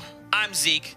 This beautiful, handsome man, Cypher PK, has provided unbelievable commentary. If you missed the first 2 games, they missed out. Two games in, it's been crazy, and game 3 expected to turn up even more. Whew. Like Cypher's talking about, we're on game 3. Let's take a look at the club rosters coming into these games. My, oh my. We'll pick a few because, I mean, again, we touched on it earlier. These lobbies are stacked. Right at the bat, Atlantis Kinsel, Ghost Ice, we saw them showing up very big. Even likes of MCQ and Airwalks. You know, obviously, let's not forget the likes of Tixi and Kinstar over on Dusty Dogs. They hold the most eliminations, man. Yep. 11. You'll love to see it. Tixi is putting on a show, for sure. Over to Fortnite. Just to name a few, I would say Razor. You know, you got Chef, Winstrike Blue, Dementos as well. Kingwins, Tyovsky and Heisel. They are currently top 5 as well. There's a lot of good players. And what's great is we're still just in the first 2 games. We've got 4 games left to go. Any of these players could just show off, turn on, just be like, hey, what's up, top 5? I like that now. The way the format is, you know, even if you do really bad on your first 5 games, in your last game, you show up, you get those elims, you get a victory royale, you can get 6 points. That's going to put you on the board no matter what. Top 10, top 5. So every game matters, and I think these teams know that, so they're going to give it their all. Yeah, absolutely. We'll take a look at the format. In case you're just tuning in, what's up? Welcome, Fortnite. As always, words are hard. We're going with Royale Flush, a fan favorite. We're going to be in duos this week. Victory royales worth 3 points. Second and third place are worth 2, and fourth and fifth place are worth 1 point. 8 eliminations will get you 3. 6 and 7 will get you 2. 4 and 5 will get you 1. So far, we've had a few teams get that 8 elimination count. Whew. And quite a big number. Royale Flush, if you happen to win and have 8 eliminations, you get an extra 2 points on top of that. So we're talking 3, 3, 6, plus 2, that's 8 points. That's a lot of points. In a single game? In one game. And don't forget, Cypher, that there's that bonus incentive. If they get the Royale Flush, that's $10,000 before prizing is dealt out. So let's say this next game we get a Royale Flush. Before placing, here's 10K. Thank you for being incredible. We play 3 more games, prizing happens. You just walk away with that. Another thing to keep in mind, the duo with the most eliminations in a single game all day is going to walk away with that 25K. And right now, Tixi and Kinstar are leading with 11 eliminations. You love to see it. Now, don't forget, the prize pool is great, but those club points are vital, especially because all the clubs are so close, tied here in week 5. We got 1 week left to go. My goodness. Don't forget, we have 4 games heading your way. We're going to hop into game number 3 shortly. For everyone at home, obviously the hashtag, I'm going to keep repeating myself. Don't forget to use it. Fall Skirmish, rep your favorite clubs. Talk about incredible Cypher is, how we've helped you level up your gameplay. And if you're new and you're just tuning into Fortnite, you've never seen it before, just say, hey, at Cypher, at Zekemas Prime. Hey, I'm new here. What do I need to know? We'll help you out. Don't worry. But with that, my friend, what do you think you're hoping to see done differently in this game? For me, I want to see more aggression. You know, I'm still hoping that somebody busts out the quad crasher. I really do hope that we see some of that. I don't think we've seen anybody even driving it, but, you know, sometimes hopefully someone is put in a situation where the storm's on their back, it's pushing them, they see a quad crash, they're like, it's go time. Let's go. Yeah. I want to see something done with it, because you can pull off some crazy stuff with it. And you might think like, oh, this is like, you know, it's not smart. Like maybe driving around an ATK, you can't really do much with it. But this thing moves fast, and with the boost, you can take high ground, you can travel across the map, and people won't be ready for that because people aren't practicing to counter quad crasher mechanics, you know? Yeah. So hopefully, I'm hoping. I really do hope we see it. Absolutely. With that, we'll take a look at the current standings after the first few games. Tyovsky and Heisel maintain pretty much an incredible lead after just 2 games. 9 points hitting the board for them. They are Fortnites. Right behind them, Ghost Issa and Kinsel. And third, we got the Dusty Dogs, Wildcard Alpha, Wildcard Bowman, Tixi and Kinsar. We saw them as well. And then in 5th is Villex and Mitro. Keep in mind, it's only the top 10 duos that place in the money. So right name, DeColcom and Den Hizzle, they are fighting against Hoopik and Skix for that top 10th place. We'll have to see how things continue to develop. But again, man, Cypher, you made a great point. Look at the leaderboard right now. Look how many zeros across the board. Yeah. So if any of these teams could even just pick up 1 point a game, that could be game-changing. That could put them in those top 10 and potentially fight for those prize pools. And even if you have 0 points right now, if you're at least placing high, or getting, maybe you're not getting 4 elims, but you're getting 3 or 2, that's going to set you apart, and that's going to help you beat those tiebreakers. Because a lot of times there will be, like in the top 10, there will be people that are, 4 points each. But the difference between them is going to be how consistent you were across the board in terms of placement, in terms of victory royales, if you got any, in terms of elims. So you got to make sure, even if you're not doing well right now, even if you have 0 points, just make sure you're doing all right, close enough, so that when you do have your game and you pop off, you get those 3 or 4 points. Now you're tied with a bunch of people, but you'll be put on top of them if you have been doing well before that. Yeah, absolutely. Like we talked about, we have 4 more games left to go. We've seen 2 games. I would classify those as like almost warm-up games. I mean, unless you're Tixie and Kinstar, in which case you're just going to drop 11 eliminations in the first game of the day and show off a little bit. I'm watching you. But with that, we're going to get ready, and the battle bus is being prepared. All players are boarding, so we'll be launching here in just a moment. I'm just going to repeat myself one more time, ladies and gentlemen, for you guys at home. That hashtag, it's important. I want you to use it. Don't forget about it. Don't forget to rep your clubs. You need to be following Cypher. If for some reason you live under a rock and you've never seen Cypher, you're missing out. This guy's got great noob commentary. This guy's got commentary for professional play. You played in summer skirmishes. You played in the fall skirmish. You are a bush bandit. I mean, what else do I need to say? That's all right. Cypher equal amazing. It's all right. You need to follow him, okay? Do it. You watching? Thank you. Yeah, you. No, not you. You. Do it. Follow him. But with that, ladies and gentlemen, we're going to get ready to hop into game number 2 on the day. Game 3. I can't even count. Game 3 on the day. Man, counting is my Achilles heel. Don't ever ask me to count because I will mess it up. So, dude, another thing I'd love to talk about as well is the quad launcher. We've seen that as well. We saw some players bust it out. I think last game we saw two duos that had one. One was a gold, one was a purple. Late Didn't get to see much of it. Oh, okay. Late game, though, you're like, hey, you guys are all hiding in your 1x1. I can very quickly fire 4 rockets and now bunker buster you. Let's just all have a great time and fight and just see who wins. So, when I first picked it up, I thought it was going to be very easy to use, but those rockets do have a big drop on them. So if you're using them from range, you do have to kind of lob them a little bit. Yeah. And even in close range, the radius of the explosion is very small. So at first, it might seem like, oh, this is very like a noob-friendly weapon that anybody can just pick up and do well with it, but you do have to be precise with it. And if you're using it at long range, it's a lot harder to land those hits. Yeah, absolutely. I've yet to see this, but if you look straight up, like you're saying, they do have a fall-off. So if you look straight up, they come back down. Yeah. So I want to see mortar plays. You have one duel right in front of you, they box up, you fire some straight in the air, you just apply pressure. Just like, don't move from that spot.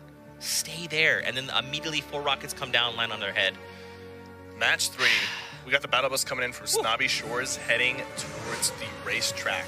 This is a pretty good bus because it's cutting down the middle, and it's going over a lot of hotspots, so people won't have to stretch too far.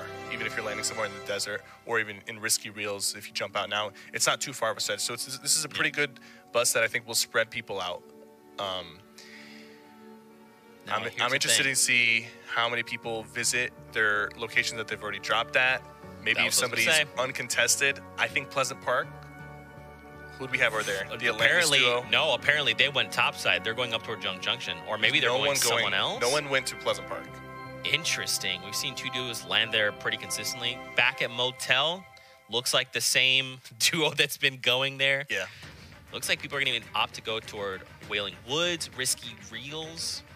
Yeah, we've actually seen a shift in places where people are landing. That's no one went Snobby, no one went Pleasant. So those places, if they get rotated too late, people will be like, hey, there's a bunch of chests here.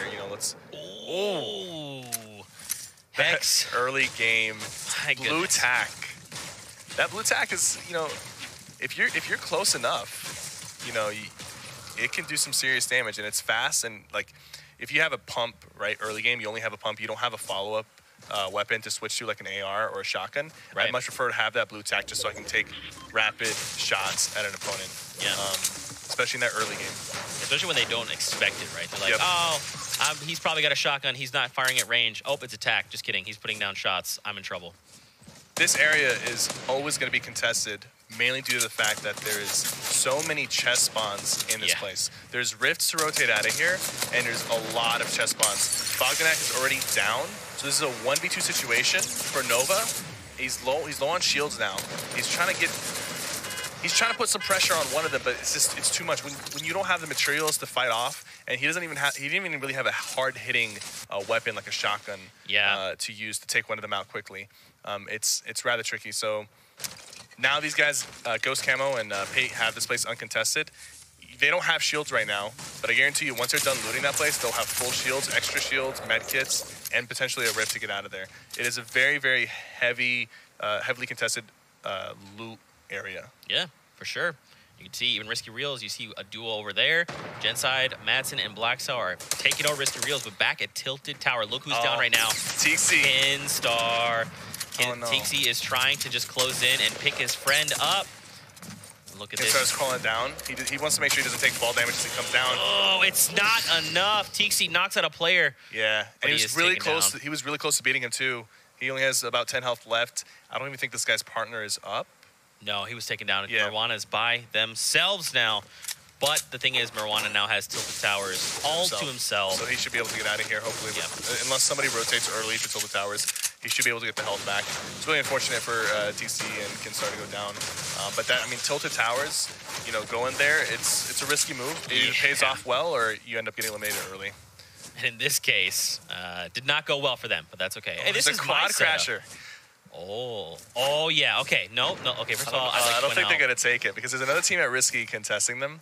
Yeah. Risky's another spot that usually has a lot of chests and good loot, and then also the cars there is gonna give you a lot of metal, and metal's the most important resource to have. After the changes they made. Metal now has like the most health when it's placed, and of course it's gonna have the most health once it's fully built, and you can't see through it compared to Winter Brick, where when you're hiding these late game circles, metal's gonna conceal you a lot better. Yeah, for sure. They've got the stink bombs as well. I think he's gonna hopefully he'll hold on to these for the late game rotations, and maybe they'll find some more. They're just making the road. They're like, look, let's just start rotating over to the safe zone.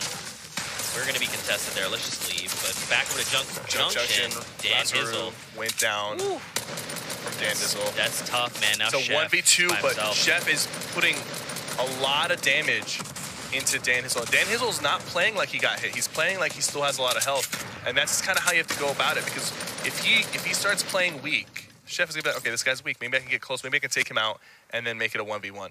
But even though he got hit, he kept shooting and he kept putting pressure with the AR, and he just relied on his teammate that, if I go down, you'll take care of this. Right. But I'm going to keep giving it my all while I still can. If he had hit away, that it could have turned into a 1v1. That's such a great point, especially because you touched on it earlier in game number 1. There's like a confidence factor that goes into this, right? If you play like you have 200 health, it's different than if you get cracked once and you start to play defensively, because then you give your opponent that upper hand. Dan Hizzle did not skip a beat. He got cracked once and said, look, I can't back down. I have to just keep applying pressure. And it pays out for them. Man, these guys are hunting him down. He does not have any health remaining, and he's just trying to maneuver away from them. I don't know what the game plan is here. Honestly, at this point, it's looking pretty bleak. Yeah, you kind of know it's over. There's not much you can do. When you got two guys who are healthy pushing you like that, you've got 10 health, you're running low on resources, your partner is down. It's an easy fight to lose. Yeah. But now we're at Greasy Crow. We see Solary MZ and Airwalks there. Carnifex and Crabble are also here. We've seen that duo perform very, very well. So I'm actually interested to see these guys clash. Now, will they? Tough to say. It depends on the mentality that both these teams have. Yeah. Some people are going to be like, okay, man, we're not doing too hot. Let's play aggressive. Let's get it. And other teams will be like, okay, we have enough points. Let's keep playing our regular pace. People tend to change their pace when it's not working. They might start off very aggressive, and if it doesn't work out, they'll slow things down, or vice versa. Right. And if two teams are playing slow, usually they'll be right next to each other, but they'll end up rotating away from each other for the sake of their own game and making it to the end game. Look at this guy. Herma and 5 skill back on them. These guys are typically a little bit more aggressive. Yeah. I like the, you got the Silence AR. You got that gold thermal, so they can take shots at range, especially when you have these third-party opportunities from, basically across the map. Someone bails out there on the rift. He Wedge just lets his goes teammate down. alone. I wonder if he'll come back down. No. Nope. Oh, this is now a 1v1. Yeah, his teammate bailed. He left him. No, it's a 2v1. Oh, he did come back down.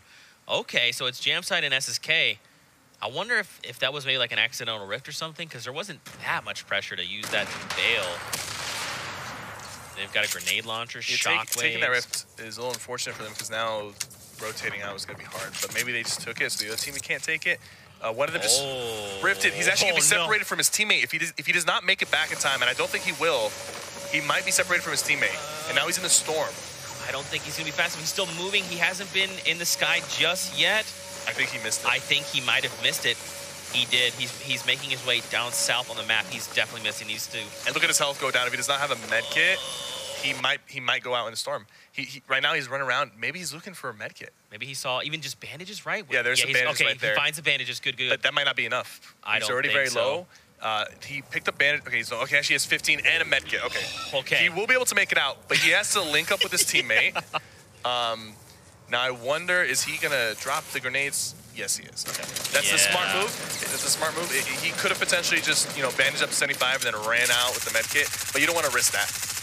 Having the 10 nades is nice, but you don't want to risk that. Exactly. Back over to the Colcom and Dan Hizzle. They're engaged with players right now. Looks like M11. Oh, he's gonna put some pressure from the bottom.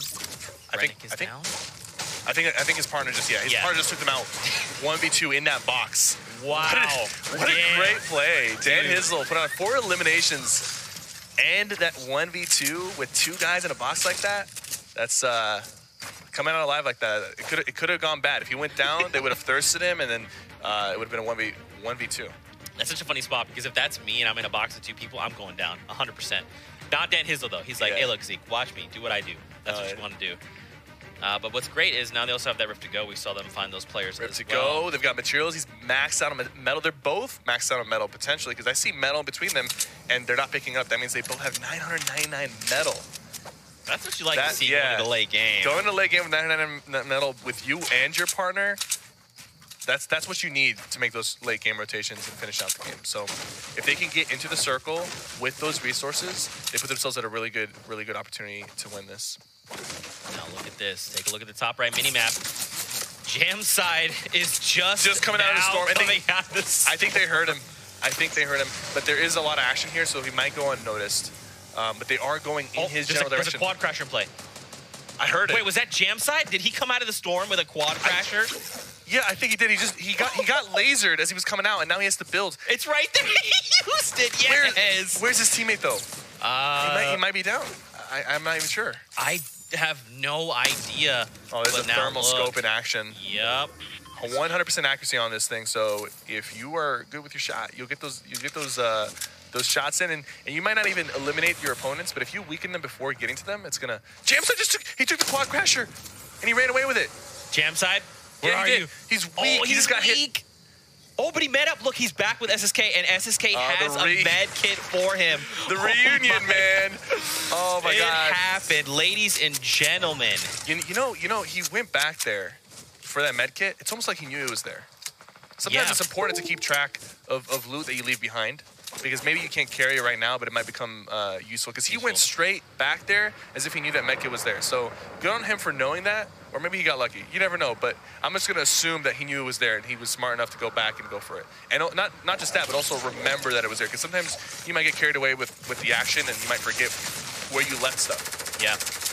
Now over to 5-skill and Herma. They use that rotation. Oh, look at that pressure. Look at that pressure. Floating island. He's trying to break into the box. His partner is going up the side, but he noticed that, so he's going to deny him the high ground, and he's going to make sure that he stays on top. So good on him not tunnel visioning. Look at that.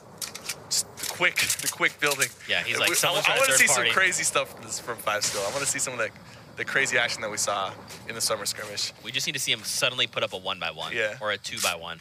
All right, so they did a good job of disengaging. They didn't want to put too much pressure, because there's people down on the hill. You see 2 teams down there. They were shooting at them a little bit. So when you have the high ground, you have the advantage on the people who are beneath you, but you're also potentially going to get third party a little bit easier, just because people will see you first when they're approaching the fight. Right. And now look, they're just sitting here, man. Epsilon's playing Bobsy. But look at this. So this is SK and Jamside. Jamside goes down and is eliminated. Oh, he got him with one HP. Left. Jamside, That is so clutch. the people's hero. How like he came out of the storm extremely late. Yep. On a quad crasher. He was getting lasered and focused by multiple teams. He's down with 1 health left on the revive, and he gets revived. This is the greatest Cinderella story of Game 3, man. How is he still alive? I don't know, but it makes me so happy. And now 5 skill, he is over here. So I believe, which 2 diamonds are they? I think they're the yellow diamonds down south, just a little bit there I think that's the them. bottom left. Yeah, I believe that is them. Oh, the floating island is in play. Yes. So there will be teams hiding underneath it. There'll be teams on top of it. And people are going to try to use it as a late game rotate mechanic. 5 skill takes a hit there. They've got that Port Rift. I wonder if they're going to use it or if they're just going to... it probably wouldn't be smart to use it. They really need to just hold this place because they're in the center of the circle. They're near the island. They're in a good spot. They're in a really good spot. Look at his material count. The only thing he's missing right now is some health, some shields. Yeah. But, you know, that could come if they stay in that position and maybe catch somebody rotating. Posey just decided to leave. I don't know if his partner's still up, but he left. He used the little crater bounce thing in the cursed zones to move out. Ooh. Jarl and Beehive making their way around. Madsen, though. They're just trying to get to the circle right now. That's what they want. And they want to try to get in without building. You see, they're not building right now. They want to try to get away without using too many resources. So one of them's going to build, the other one's just going to run back with the shotgun just in case somebody's hiding in these builds. Yeah. To see, you know, what they can do. And now they're in the circle, so they're going to hold their position and build and just kind of wait and see where the next circle is going to take them. Take a look at the scoreboard, Cypher. We've got Veins and Say Hello. Oh where'd they come Roma. from? 6 elims. 6 elims, dude. They need 2 more for that 8 elimination threshold to get. I really want to see what their resource count is looking like and what they've got on them, just so we can maybe they'll be the team to break that 11 elim. They're poised to do so. They just need a few more eliminations. Keep in mind, ladies and gentlemen, at home, Tixi and Kinsar hold the most eliminations on the day with 11 total eliminations between both of them. So they've got 6. That's the 2 points, right? Yep. 6 is going to get you 2 points. 4 is going to get you 1. Yep. They need 2 more. If they take out 1 more team, they're looking good on resources. Look, 900 metal, 600 wood, 400 brick. They've both got shields. Not the most amount of health, but one of them is at full, and the other one's at 125. Now the problem is they don't have extra shields. They've only got bandages in terms of healing, and I don't think they have a campfire because I think they would have used it for Hane. Yeah. Or Veins. So they got to play it smart because if they get into a fight and they don't get the elim or they don't get the extra shields, they might be stuck. They might get that 8 elim count, but they might be stuck without any ways to get back their health. Yeah. I mean, now if those other duo do have shields or a chug jug or 2, then that's something you just don't know. You can't know if the team that you're going to eliminate is stacked with resources and shields or if they're struggling as well. And if you use a lot of resources to eliminate a team that's struggling, you know, it's good to get those elims on the board and maybe get you that extra point, and that's worth it. But it will suck to have used your resources on a team that already did not have anything to offer. Yeah. Take a look at this. These are currently the front runners with 9 points, rather. The duo spray with the AR, and he's floating up very slowly. And keep in mind, Cypher, he's shooting at Boyer. Boyer was the winner from the European scene last week. And Boyer just trying to make a safe rotation as quickly as possible. Heisel and his partner are in first place currently. They both got 0 limbs. So I think because of them being in first place, they said, hey, let's slow down the pace. Let's try to get at least 1 point per game. Right. Let's try to make it to the end and maybe get that victory royale. So they've taken their success in the first few games and they've slowed it down. Some teams might keep the pedal to the metal, keep going full speed, but they're deciding to slow it down. It's actually very smart because they're in the lead by a lot, but you do got to be careful because people can sneak up on you in terms of points. Yes. So you play it too safe. You know, right now, you know, they could make it to 6th place. They could have 3 limbs, and if they lose, they don't get any points for that. And they've just played it safe to get no points. They're breaking all this stuff down just in case. And I think there is a team up hiding on top, so they might bring them down here. The other team I think just dropped down. They've heard them breaking it, and sometimes when people start breaking the bottom of the platform like that, they're not even trying to necessarily take it down all the way, but they're trying to bait the team that's on top to like, hey, you know, they might bring us down. Let's go down. So then that team gives up the high ground, and then they could potentially take the high ground from them or eliminate them. Oh no! I don't know if you saw it there. There's a bunch of teams that are flying overhead. Yeah. And a lot of teams are going to be landing on this hill. It's the last hill on the high ground. They're going to, and then the floating island is going to be out of play soon. So a lot of teams are rotating to the floating island, and then they're getting on top of this hill. We've already got like 7 teams here chilling. Cypher on this hill. Jam side, the people's hero is still alive, and he could potentially be engaged here with Heisel and Tyovsky. But look up top. I want to see Grapple, Jam side. Carnifex, 5 skill. I want to see them do well, man. If only we could just call them and be like, hey, Jamside, how's life? How did you make it out of there? How was the quad crasher? How did you live with 2 HP? What are you doing? But now we're coming down to the wire here. 50 players left remaining. Look at that circle. It's rotating off of the hill. People are going to be coming off the hill. There's already 2 or 3 teams that are already near the circle, so that's good for them. But there's going to be a lot of people moving across. So now it's going to be like more of like a material check and also like a resource check. Do we have launch pads? Do we have shockwave grenades? Do we have the materials to move out of there? If they don't, they'll most likely be eliminated. Or they'll try to get away with rotating without using any materials and hope that they don't get shot at. But a lot of times, this is like a very open rotate, and there's people already set up and posted up, so they will most likely get shot at. Windstrike now has the scoped AR. He's ready to go, man. Yeah. He's ready to rumble. He'll probably get some good hits on people. There is a loot crate coming down. It's coming above all this little cluster of people. I think people will fight for that, especially the people who don't have the shields right now. Yeah. They're going to need it.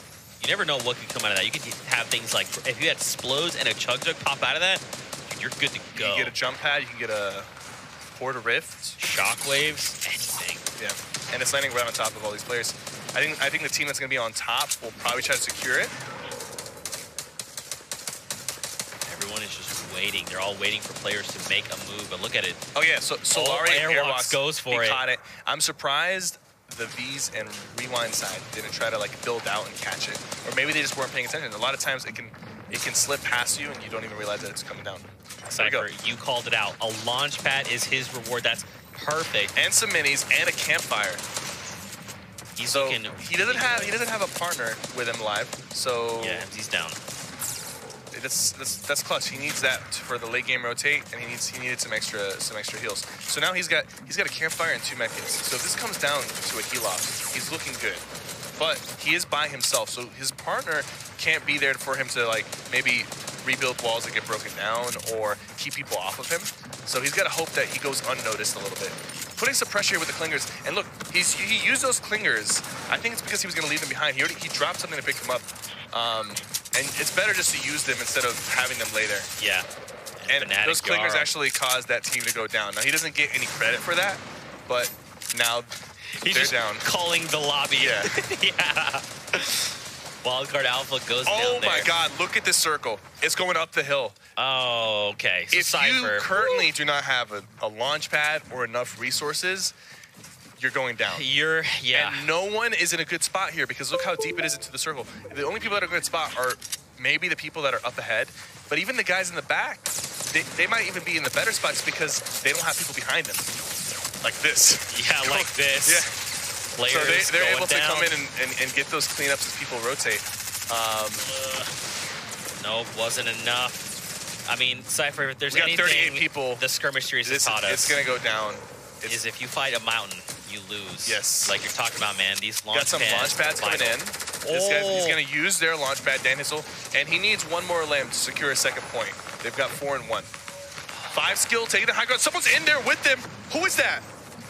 I couldn't Someone see. just landed in a box with 2 other players. Oh, it was Wildcard Alpha, and he takes him down, and they thirst him as well. Wildcard Alpha and Bowman, they take down 5 skill. He's by himself. He was by himself. Has the high ground, but yeah, 5 skill unfortunately landed with them. And these guys, you're out of mats. You can't build up the hill. It's over. I mean, he just stopped moving. He gave up. He's like, okay. It's like, I'm It was not a gonna good make run. it up. It was a good run. I'll see you guys back in the line. Fnatic, Jarl, and Beehive have a good high ground, but look, there's only a couple things holding up at the top. So if somebody tries to contest that, it could get ugly. And you'll notice the second circle is moving far into the circle, and it's moving towards the island. I wonder if it's the circle right now is big enough that you could clip the floating island vortex and use it to get high ground. That'd be very interesting. I've never seen that happen before, but that'd be very interesting. They're coming down. They took a little bit of storm damage. Unfortunately, their rotate was a little bit late. What they're doing here is really risky because you're going down the hill. So the high ground is actually getting higher and higher as the circle rotates. And any mistake where you fall down will cost you a lot more health. And at this point, it's going to be lethal. They're just making the choice here to dive straight down. I think low ground is the move in this situation. Yeah, especially, I mean, if teams are getting high ground, let them have high ground. Let them waste the mats. Don't fight over it, because you need to see where this next safe zone is. This is going to determine everything. And now here we go, Cypher. We're about to get the new safe zone. Who still has the high ground? I wonder if Beehive and Spartan still have it. There's some pressure. Oh, they need to go Moose back. Cabell by himself on the top right now. He's got bandages. That's about it, though. That's about it. I wonder if he'll get shot down if he attempts to heal through this. But no, actually, this is not even the final circle. The circle's going to move even more. So if he doesn't have the resources to move, he will go down here. And those guys at the high ground, oh no. Oh, SSK goes down. Jamside trying to lock it up, but it's not enough. Will he be able to pick him up? Blacks out and Matt's. I don't think he will. No. The storm is going to be moving in a little too fast. He'll try to leave some space for his opponent, for his partner to crawl through. But I don't think it's looking good. Yeah. Windstrike, Sif, and Tyke up top. With 4 limbs, they've got the 1 point. And I think right now everybody alive potentially is in the top 5. It just depends on how many solo players are alive. Right here, they have the high ground. The circle's gonna be closing in about 10 seconds. And it's gonna completely engulf these guys. These guys, Jarl and Beehive, is this the ultimate high ground? Are they all the way on top right now? I believe so. They've been maintaining that. Wow, they maintained it. And it's so risky that they... That's very smart. That is extremely smart. I love And Beehive is just, Beehive, you see, he's layering himself up all the way to try to get as far away from anybody else who could potentially grapple or launch pad to him. And Jarl is going to, his goal is going to be to make sure that Beehive stays up there. He's just trying to go down, find eliminations if he can. And he wants to, not enough. That's part of the, he had no mats. That's part of the problem of being that high. There's no room for error. I feel like he miscalculated that a little bit. He could have potentially just started spraying from the top instead of going down like that. But Beehive is all the way up there, and he's got the medkit. Everybody down there is fighting. I think he's got the campfire and the medkit, so he can actually pop the medkit and then pop another one if he chooses to do so. I mean, he popped the bandages if he chooses to do so. He just has to wait till he goes to 74. This is easily his game. Yeah, there's no way. There's only 2 people left, and Windstrike Sif is about to fall to the storm. There it is. And man, Cypher, I think you called it out.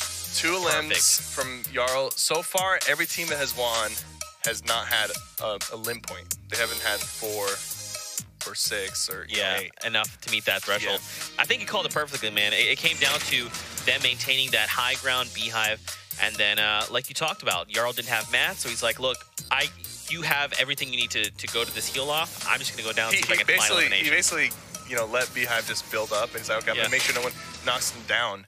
But it's surprising. Like it's a little lucky for them that they didn't get knocked down. The other teams were so busy fighting each other. But if somebody looked up, they really weren't held together by too much. Yeah. So, but with that many people alive in the late game, sometimes you're just focused on yourself. You're not really thinking about what other people are doing. You're like, okay, where am I right now in the circle? Where can I rotate? Can I potentially heal myself in the storm? You're not thinking about what other people are doing. And the good teams will think about that because they don't want somebody to get that easy win like they got. Yeah, absolutely. We'll have to take a look at the replays coming in from that game, match number 3 on the day. I feel like this is a good way to start things back off after coming out from the first 2 games, right? Coming from that break. There was plenty of action to be had. But man, so here's the thing. Now we're halfway through, right? We've got 3 games left to play. Now you have to wonder, are some of these teams that maybe don't have a point, that haven't made it too far, are they just going to turn it on? They're going to say, look, we just have to give it everything we've got. We got to try and land these high populated areas. We need to try and play for eliminations. I mean, you might even see the likes of like Kingwin, Heisel, and Tyovsky that are in first. They might even slow their game down, right? Yeah, they've already started slowing it down. Yeah. We saw them. I don't know how they finished this game, but we did see them with 1 limb or 0 limbs towards the late game. So when you have that first place, it's easy to slow it down, but you also got to be careful not to slow it down too much. Because if you're not getting points, if you're not getting at least 1 per game, somebody else could catch you. Yeah, absolutely. We're getting ready to hop into the 4th game. I was Already? Say the Let's go. second game. The 4th game, we're halfway through the European scene. Don't forget, ladies and gentlemen, later on, we'll be back for 6 North American games, so definitely don't miss out on that. Obviously, that hashtag, super important, fall skirmish. Don't forget to use that as well. Rep your favorite club. This is week 5. We've got 1 week left for the clubs to try and come out on top, and obviously talk about Cypher. Talk about things he's helped teach you, maybe things he's learned. And again, if you've never watched Fortnite and this is the first time, welcome. It's great to have you. We hope you're learning some things because Fortnite's a crazy fun game. Definitely. Skill ceiling, very high. And when you're watching these guys play, you might even think, like, are these guys playing the same game as me? Because you don't see this type of stuff sometimes in a regular game. This is not your typical pub lobby. Let me tell you what. When you make it to, 7th to last circle and there's 70 players left in the lobby, not your typical pubs. It's actually interesting because normally you see like right around 20, 25, and you're like, all right, I can make this. Yeah, I mean, even 2025 is like on the high end, but you know, sometimes you accidentally get into a lobby with a bunch of pros, and you're just like, why is there so many people alive? Where are these? What's happening? Why is everyone building? Yeah. With that, we'll take a look at the current standings. Let's take a look. It hasn't changed too much. It hasn't changed too much, so it's something to keep in mind. Again, Tyovsky and Heisel, you talked about in Cypher last game. They didn't accrue any points, but they're still leading with 9. Isa and Kinzel right behind them for the Bush Bandits. Your team with 5 points in second. And then we got 2 Dusty Dog teams, Wildcard Alpha and Bowman, Tixi and Kinstar with 4. And then Alanis, Vilex, and Mitra there in 5th. Keep in mind, top 10 teams are going to place in the money. So right now, Boyer XD is currently pushing down Vanes and his duo partner. But keep in mind, we still have 3 games left to play. In Cypher, just something, again, I want to touch on very quickly. The points, they're still super close. Even 1 point could take someone like Dan Hizzle from 2nd up into top 10. And look, now we're starting to see these points spread back out throughout the remainder of the leaderboard. So we've got 3 games left to play. You got to hope that... We'll definitely see some jumps. Some people who are at 1 or 0 or 2 points, they'll have 1 good game where they pop off and they'll jump up. And in that situation, you want to make sure that if you are in the lead right now, you've cushioned yourself enough that if somebody does have a good game, you'll still be on top of them. Yeah, for sure. And keep in mind, another thing to touch on is the current pricing. For a Royale flush, that's a Victory Royale and 8 eliminations. It'll give you 2 extra points and a 10K bonus before placements even happen. We still haven't seen one of those. We've got really close. Yeah. If anybody gets that, they'll be, right now, if you look at the top 20, if anybody gets a Royale flush, they'll automatically be in first place. Yeah. That would be huge. 8 points to hit the board. They'd be coming up right behind the Kingwin duo. And something else to touch on is the most eliminations in a single match. That is all day for Europe. Right now, if you're just tuning in, Tixi and Kinstar in game number 1 of the day drop 11 eliminations. So they could very well see this 25K before placements even happen. And keep in mind, they're currently in top 10. So they basically, you got to think, for getting the most eliminations, you basically place 4th on the day. That's before actually placing. Think about how crazy that is. I think in Game 6, you've touched on it a little bit. Yeah, we're going to see people start to pop off. They're like, look, this is the last few games. Game 5 and eliminations. 6. Let's go. They're going to go for all limbs, especially the teams that... And that'll actually open up opportunities for people to get that, because right now people might be playing safe or passive, but when a lot of teams, commit to the limb game and they're just like, okay, we got to get these limbs, there will be more fights, which will result in more limbs, and people who are in a good position to take advantage of that will have more opportunities to get those 11, 12, 13 limbs for the game. So. Yeah. Players are loading up on the battle bus as we speak. Now, I'm curious again, do we see people slow down? Do they speed up their game? I think people are going to start speeding up. I think the people on top right now, they'll still play their same game. They'll play what they've been doing. The people who haven't been doing so well, maybe the frustration will build up and they'll be like, all right, guys, let's do something crazy. Yeah. We'll have to see here in game number 4 on the day. It's time. The battle bus has launched. Hopefully all these players have thanked the bus driver for working tirelessly, just 24/7. But Pleasant Park was empty last game. Yeah, man. I think it won't be again because I think people will notice that. So some teams will have noticed that maybe no one went Pleasant. So let's go check out Pleasant because there is a lot of loot there, especially if only one team is landing there. You'll have enough loot for you and your partner.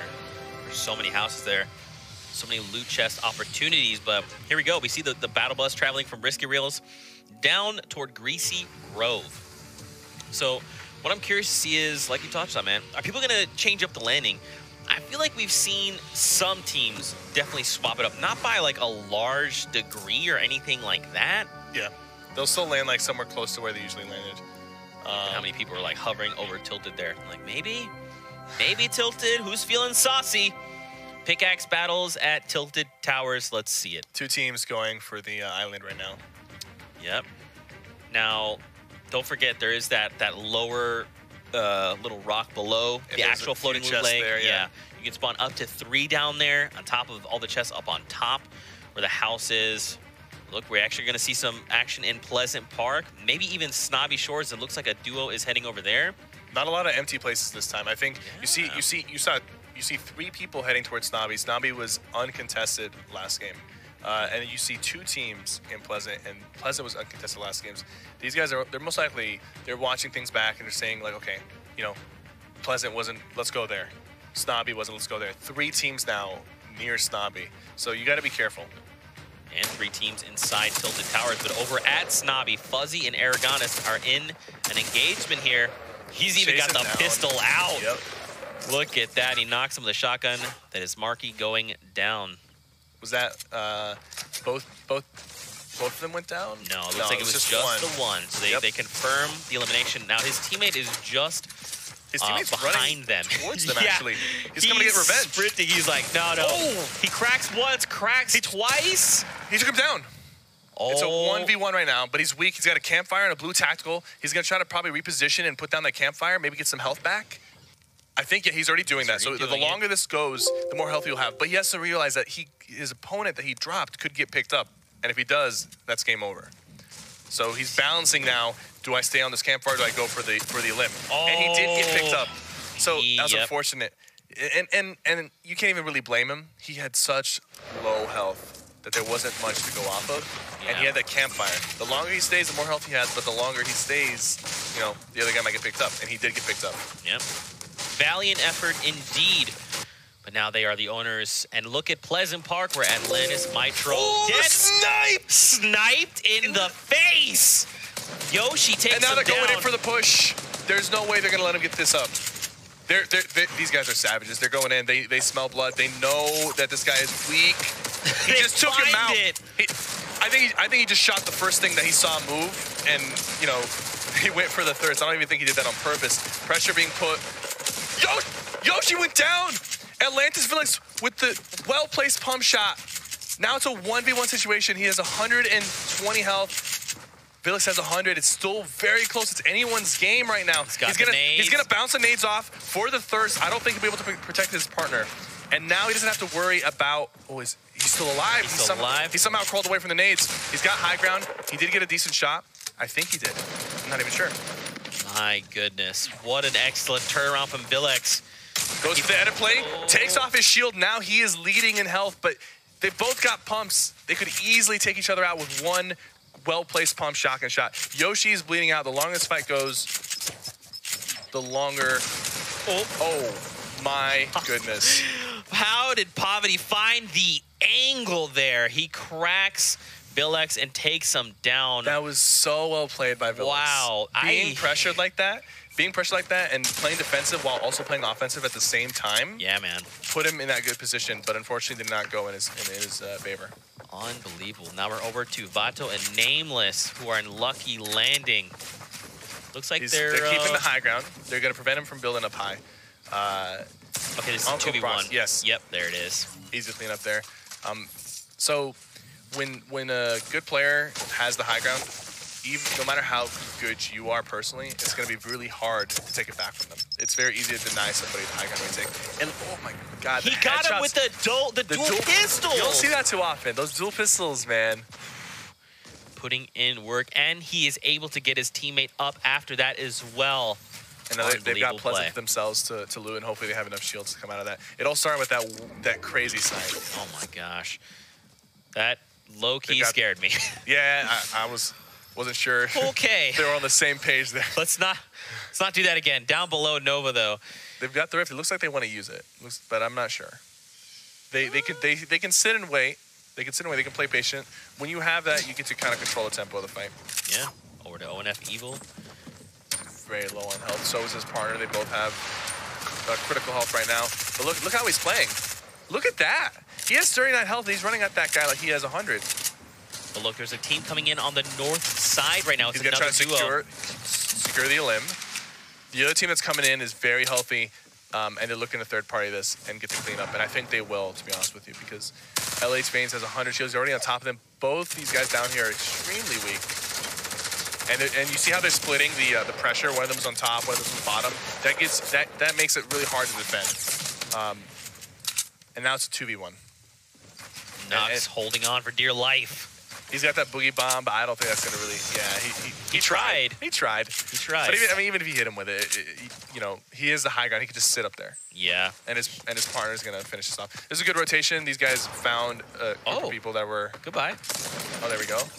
TC and Kinstar, 3 elims. One more, and they'll be in. Was that it? Was that a knockdown? I think that was. Yeah, he was knocked, and they thirsted him there. Okay. So we saw his teammate Shockwave grenade toward Blue Lake. You see they're trying to land it, a 20 there. He got it for 200 meters. How? Tixie, stop! Your guy is a machine. Tixie is a machine. I couldn't even see him on the screen. He got it from 200 meters with an AR. First shot accuracy. Unbelievable. And that secures them another point. This guy's on a tear. That's gonna get them at 5 points total. And you know, like I said, like if they have a good game here, they could jump up to first place. I really want to see them get that Royale flush. I want to see a team get it. Yeah, we need to see one team. Look, this Kinstar goes up. And now Tixie will join him. They're going to make a rotation from there. But now over to M11 and Rennick. They are fighting against Fuzzy and Aragonist. Yeah, they're kind of alone right here. So Fuzzy and Aragonist seems like they want to disengage. And I think he's gonna let them, maybe. Yeah, they're both gonna agree. Little gentleman's agreement here to disengage. Little shots. I guess the gentleman's agreement was broken. They're like, gentleman's agreement. No, I'm just kidding. I don't want to. I mean, I think he was just kind of fishing. These guys, they don't necessarily know how much health each other have. So if those shots had connected, and let's say, for example, he didn't have shields, and they saw the white damage, they'd be like, all right, let's go get these guys. Yep. And if they saw blue, they might be like, okay, they do have shields. We replay right here on Tixie going for this. Do you even see that, man? I just don't. He's just this tiny little. Dude, you got to think Tixie is freaking out. When that happened, he lost his mind. Or maybe he's like calculations complete.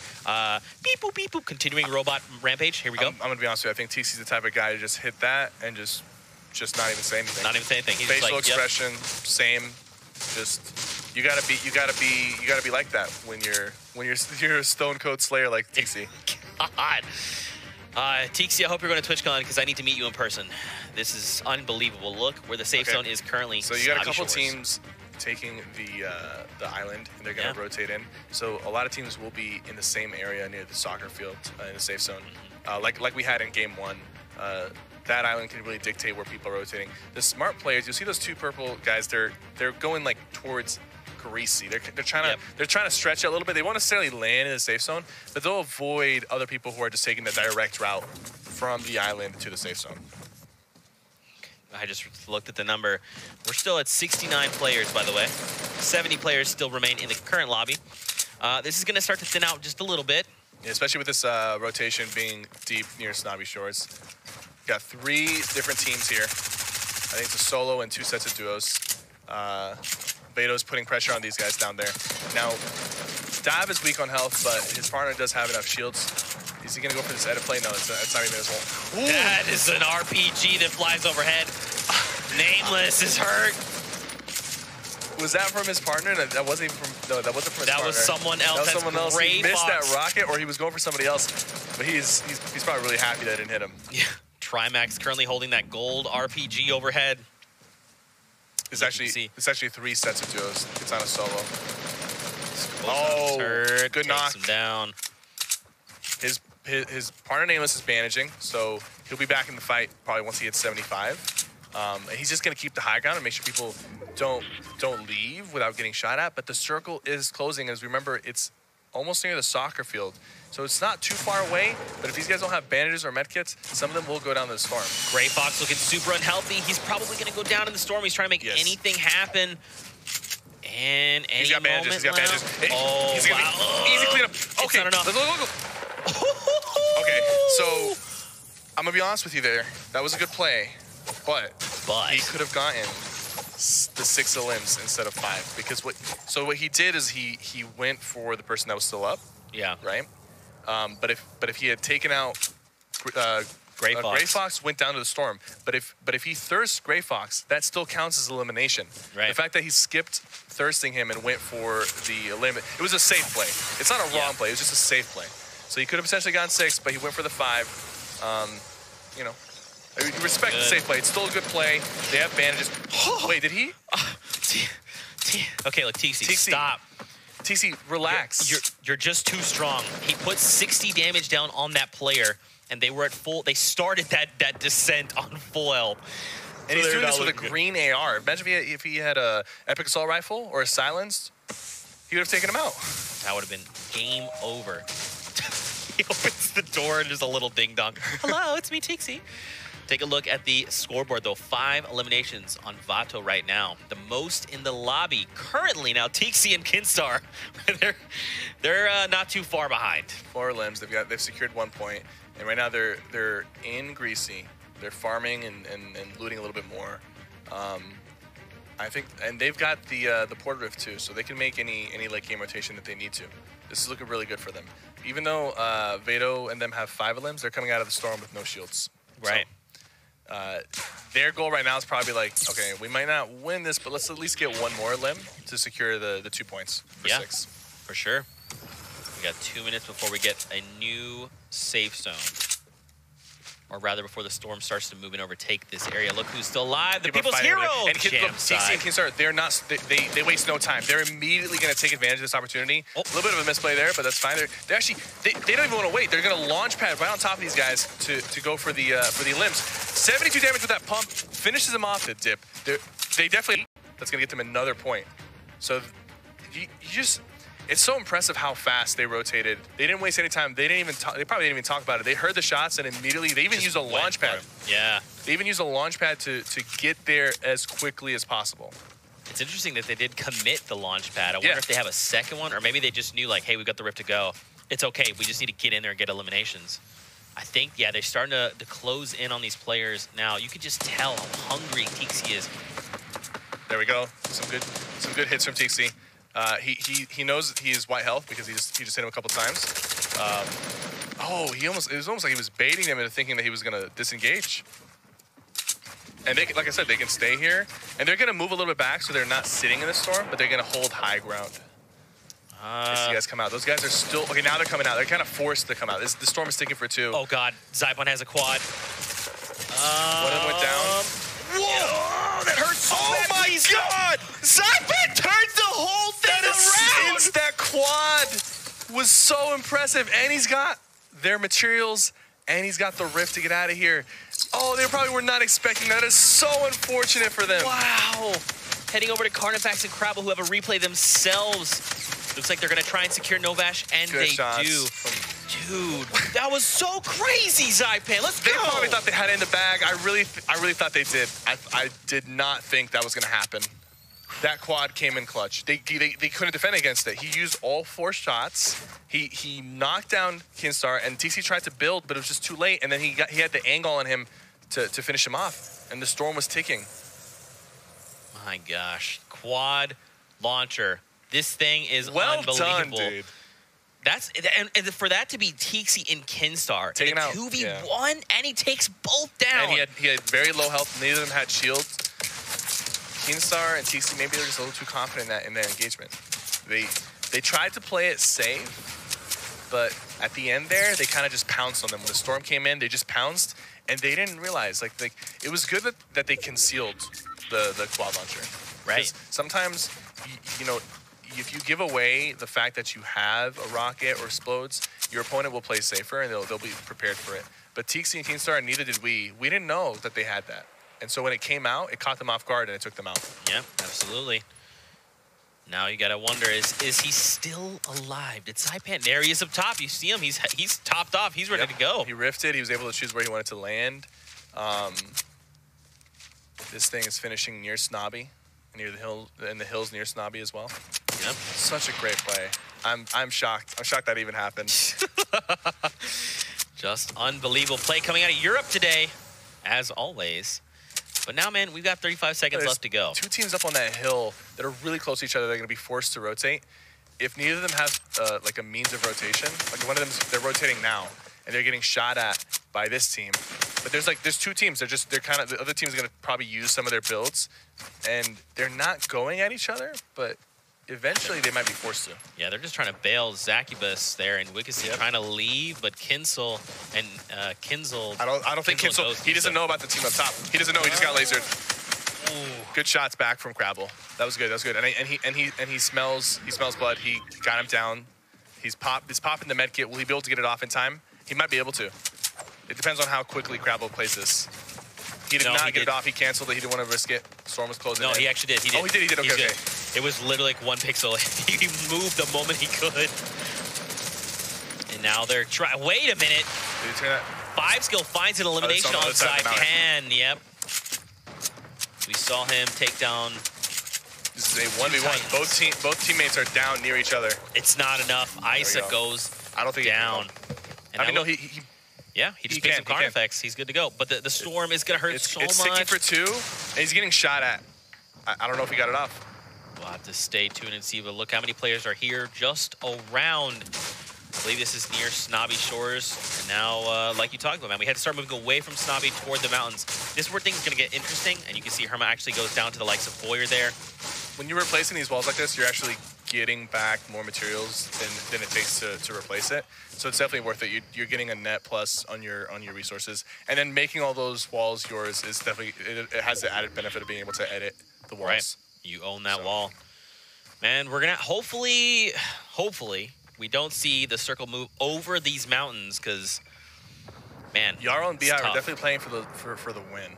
They both got 0 limbs, and even last game they had a low limb count. Yeah. So they're definitely playing for the late game of limbs and for the win potentially. Look at this circle. It's going back up the hill. Oh, that's terrible news for those guys down there. But look, Tyovsky and Heisel, the front runners right now, they're already set. They've got their new zone. Yeah, like we predicted, they're playing slow and they're playing for just guaranteed points that they can try to get. They don't want to risk anything, and they're in a great spot right now. The circle is favoring them. They have the high ground. They're putting a little bit more pressure on these guys beneath them because these guys beneath them are the ones that could potentially challenge them for the high ground. So if they can take them out early, they'll be able to focus on the people that are coming up the hill as the rotation happens.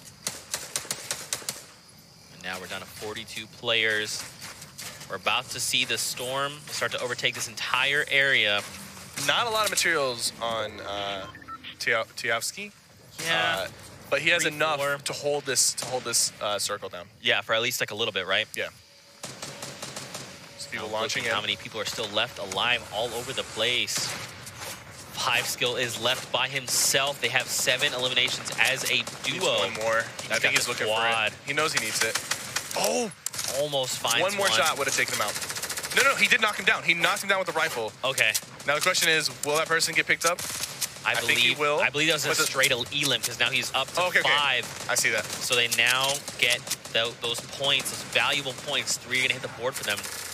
And that's huge, man. I don't know if they had points before this, and now to drop 3 suddenly. That's great. And he's still alive. He's got 800. Ooh, he has the other cloud launcher. That was his last shot, though, so he needs to pick up some more rockets off somebody else. But he has 800 metal, 168 brick. It's not bad. He's already in the circle. Right now, I think his goal is just to try to get top 5.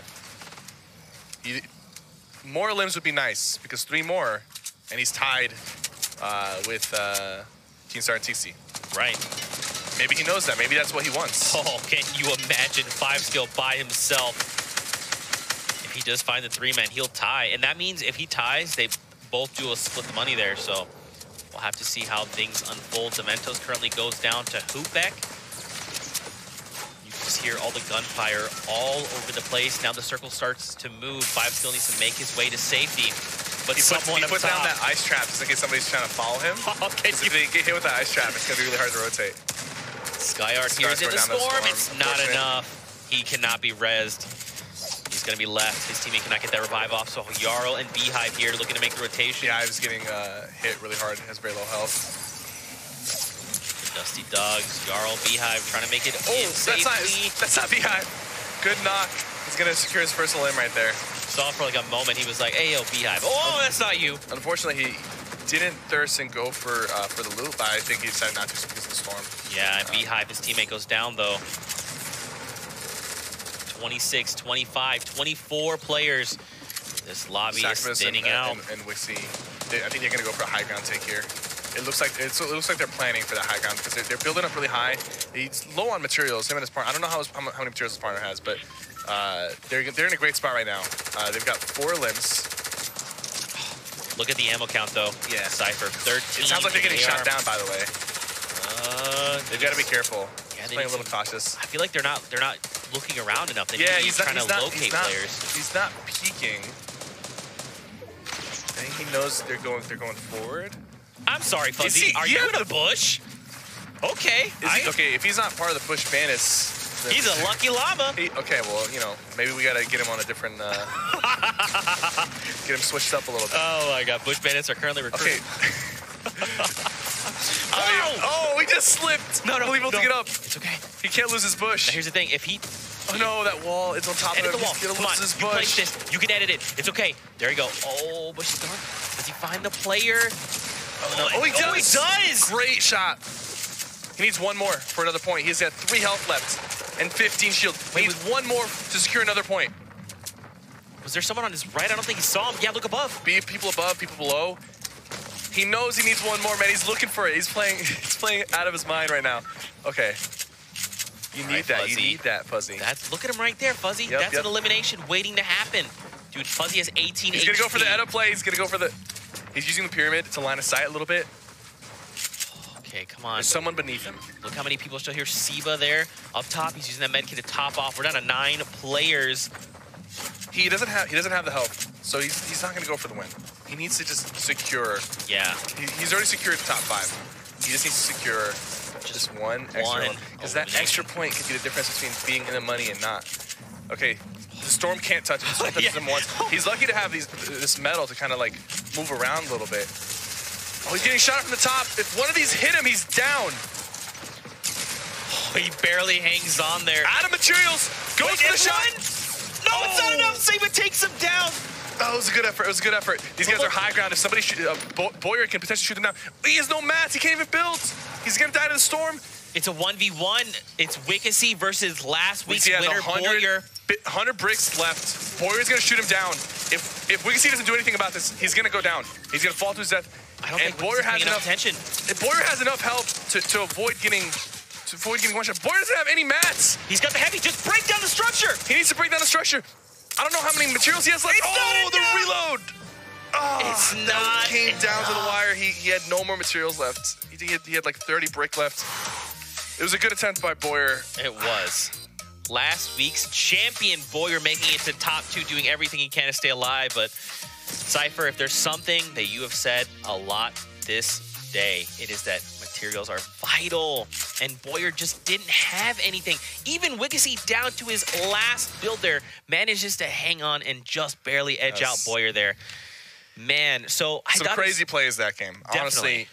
Honestly, Mitro and his partner going down right at the start, and Kinstar and TC going down with the quad, the 1v2 quad play. They did not expect that. They probably felt really bad about it. I think they had 7 elims. They had 6. They took down one of his partners, unless he went down to the storm. You know what? I don't know. It's hard to see. There's a lot of. Oh, they actually had 7 limbs. You were correct. 7 eliminations. They were banking on that one extra limb to get the 8, and then maybe try to win the game.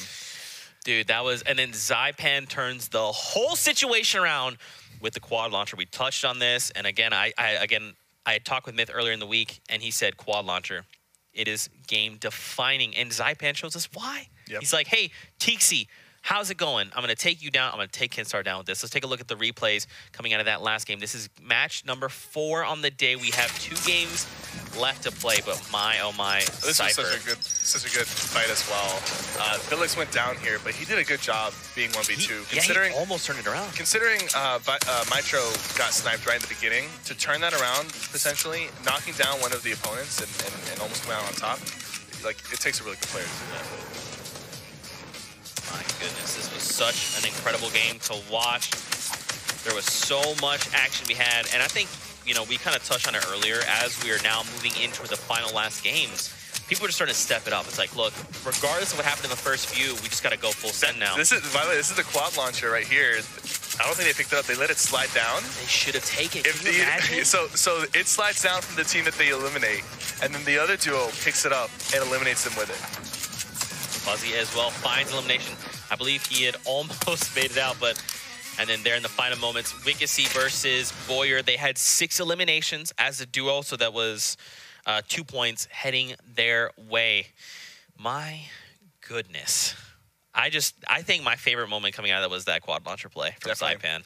When there's a new item like that, people typically, you know, they'll either avoid it because they're not used to it, or they'll use it because other people won't be used to it as well. I don't like when, you know, if that was a grenade launcher or a rocket launcher, I think TC and Kinstar could have dealt with it a little bit better. Yeah. But it's a different beast. It fires a lot faster. It's quick, and it does a decent amount of damage. They weren't ready for that. And maybe now they'll think about it a little bit more when they engage in a fight. Maybe, you know, if they have a quad launcher, we got to be ready. Yeah, got to watch out for the quad launcher. And again, quad crasher teams, let's start breaking this out more. We saw Jamside use it for a moment. He used it well. He used it to get out of a position of being, you know, pinched by 2 different teams. Yep. And, you know, he went down a couple times, but he got picked back up. He used it to get out of the storm. So it came in handy for him, and it actually resulted in them placing higher than they would have if he didn't have it. So that's right. Good on him. Whew. Let's take a look at the standings from these first 4 matches. Let's see where players have landed. So Tajovsky and Heisel continue their lead. Now, keep in mind, they have not accrued points over the last 2 games. They continue to get close, but get shut down now. Look at Tixi and Kinstar. They've hopped up with 6 points. Siva and Boyer now, last week's champion. They are now in 3rd place. They edge out Zacubus and Wixie, who come out of nowhere, by the way. Wildcard Alpha and Bowman in 5th. And look, so now we push down Isa, Kinsel, Herma, 5-skill, and Baines also get pushed down as well. Keep in mind the top 10 teams place in the money. Mitro and Villix are currently in 10th. They've been shut down 2 games in a row. And now they're in contention with Tyke and Sif there for 10th. They'll come back. They'll come back. It's Mitro. He will come back. But my goodness, that was a huge shutdown on their part. They find... it was very unfortunate to get sniped like that. Right out the gate. You got to think they're probably like talking through comms or like, we're going to make this push. And then immediately Mitro gets headshot. And his teammate Villix almost turned it all around, which could have come up huge if they had gotten that double revive off. But yeah, we'll have to see. The team in first place, they got to be careful. I think they might be playing a little too safe. They're making it. We're seeing them make it to the late game, but with 0 limbs and not getting top 5, you're not getting points. Yeah. So maybe going down that route of playing passive to maybe try to get some points. Maybe you should go down the route of, hey, we're in first place. We have room for mistakes, you know? Let's go out there and try to, like, do something crazy and get an 8 limbs, get 12 limbs.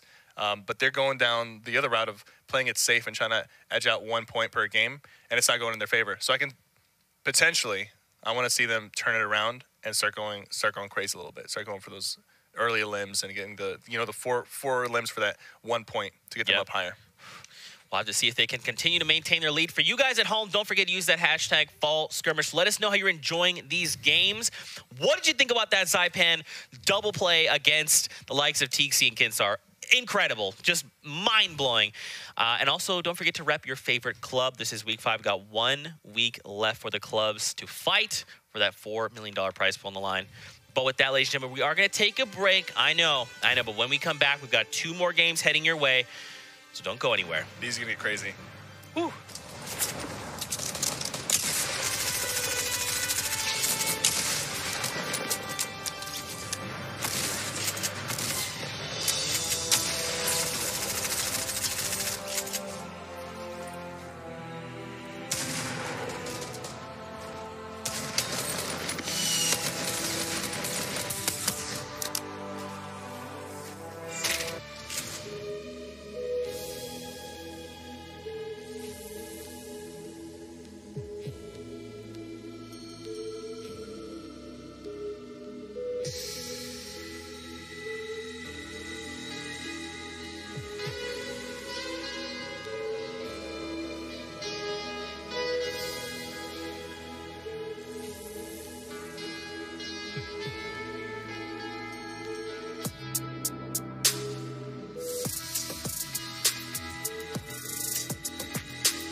What's up, Fortnite fam? We are back after that short break. We've missed you very much. I'm Zeke, and this week we are joined by Cypher, who has provided a cornucopia of insight. And we've now come down to the last two games of the day. Two more games, game 5 and 6. I predict that these will be the ones where somebody comes in and breaks 11 limbs. It's been fun watching, man. Like, these guys are going to, like, they start off slow, but they get really aggressive in the middle game. And you see some teams like TXC and Kinster just going all out. Yeah. And I think you're going to see more people jumping on that bandwagon, game 5 and game 6, that comes down to it. Especially the guys who are right now sitting at 1 or 0 limbs are like, all right, man, this isn't working. Like, let's do something. Let's try it. And I've been there before, having been a competitor. When you're having a rough tournament, those last few games, you go all out and you don't really care, but you just try to put on as big of a show as you can. And it's happened before, and we'll see it happen today, hopefully. There you go. With that being said, we'll talk about the format. If you're just tuning in, we're going with a fan favorite, the Royale Flush. We're going to be in the duo format. Victory is worth 3 points. Second and third place are worth 2 points, and fourth and fifth are worth 1 point. Eliminations, if you get 8, that's 3 points. 6 and 7, 2 points. 4 and 5, 1 point. And if you happen to get 8 limbs and the win, you're going to get the Royale Flush, which is going to add an extra 2 points on top of that, totaling 8. And any team getting 8 points right now, that's huge. That's huge. Yep, and don't forget about that bonus incentive as well. The Royale Flushes are worth 10K each, and that's before even placement. On top of that, we'll see whatever duel has the most eliminations throughout the day is going to find themselves in the 20K. Right now, that is TXC and Kinstar with 11 eliminations. No one else has even come close. That was game yet. 1. That was game 1. To start the day, they said 11 eliminations. That's the bar. Yeah. My gosh. Now, they have been shut down a little bit. We almost saw them come back last game with the 8. Saipan, though, said, my quad launcher is going to beat you. So nice try. I'll see you in the lobby. We'll try again. But like we said, man, we're on the last 2 games of the day for Europe right now. And I'm very excited to say we have standings. Okay, let's take a look. Woo! Here we go. These are the standings heading into the last 2 games of the day. So again, man, Tyovsky Heisel, they maintain their lead. They haven't accrued points from the last 2 games, but that's okay. So in that 9-point commanding lead, and TXC and Kinstar come out of nowhere to take second. Siva and Boyer there in third. Zacubus, Wigassi in fourth, and Alpha and Bowman in fifth. Again, top 10 duos place the money. Mitro and Villex currently in contention there, fighting against Sif and Tyke, trying to push them out. Say we will take that 10th spot. So, if I had to make a prediction on which team in the top 10 is going to make a big jump, I think it's Mitro and Villex. Yeah. I think they're going to have a crazy game 5 or 6, and they're going to jump out from 10 to maybe get in the top 5. Mm-hmm. Now, can you imagine? So, Heisel, the Kingwin duo, they have 9 points. And that was just in their first 2 games, right? Correct. So if we see a team drop a Royale Flush, that would be 8 points hitting the board. If they had 0 points, they're suddenly in second place. If they had even 1 point, they're tied for first. If any team gets it that's currently in the top 15, they'll be in first place. Absolutely. I think that's what some of these guys want to do. They want to get that first place. Royale Flush. Royale Flush time. We'll find out here in game number 5 on the day. The battle bus is a-launching. And with that, we will hop in for you guys at home. Don't forget to use that hashtag. We want to hear from you. But with that, let's hop into game. It's go time. I can't wait, dude. This is it. I want just everyone turn the aggression levels up to 11. Let's all meet Tilted Towers. Turn up to 12, because 12 will beat the 11 that we currently have. Yeah, that's a good point. Turn up to 12. At least 12. Yeah. At minimum, 12. If you're feeling saucy, maybe 13, but at least 12. Bus is coming in over Lonely Lodge, heading towards South Shafts, north of Flush Factory. It's not a bad bus. Although people who are rotating maybe Junk Junction, Motel area, going to have a bit of a stretch. Yeah, they have to fly much farther to get to Junk Junction. Now, they do have access to Paradise, and they're flying right over the floating island, so they can use that to rotate. Even, like, if you come down, you're like, look, I don't like this landing. We can use that to very quickly fly back up and make a different rotation, but... Sometimes people will actually stay in the air a little bit longer.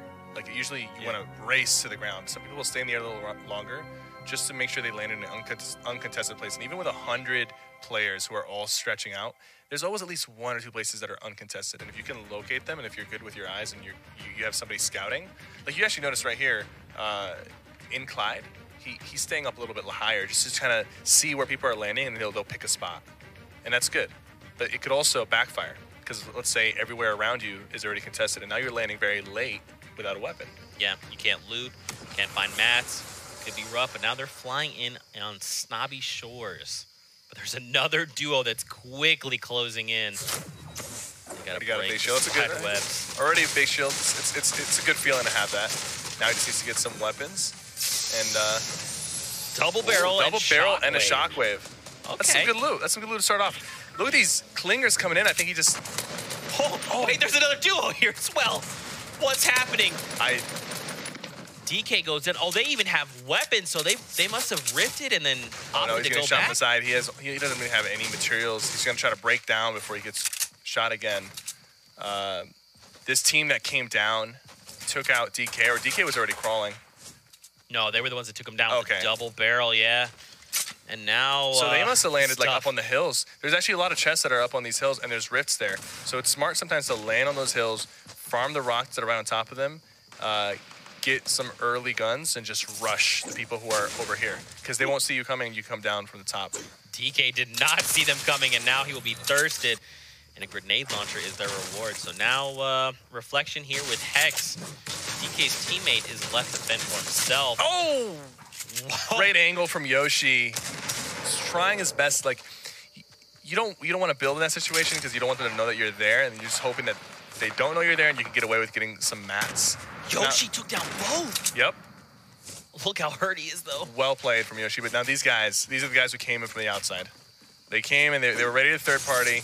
Yoshi's going to get some shields off. If he comes out of this alive, or if he beats these guys, I'll be very impressed. I think he has what it takes. You know, if he catches them off guard, one of them doesn't have shields, one of them does. If he ends up shooting Skosis and knocks him out real quick, maybe with a well-placed headshot and body shot with the AR, he can turn this into a 1v1. It's only a matter of getting the right attack. And I think he doesn't have any reason to rush right now. He needs to just wait.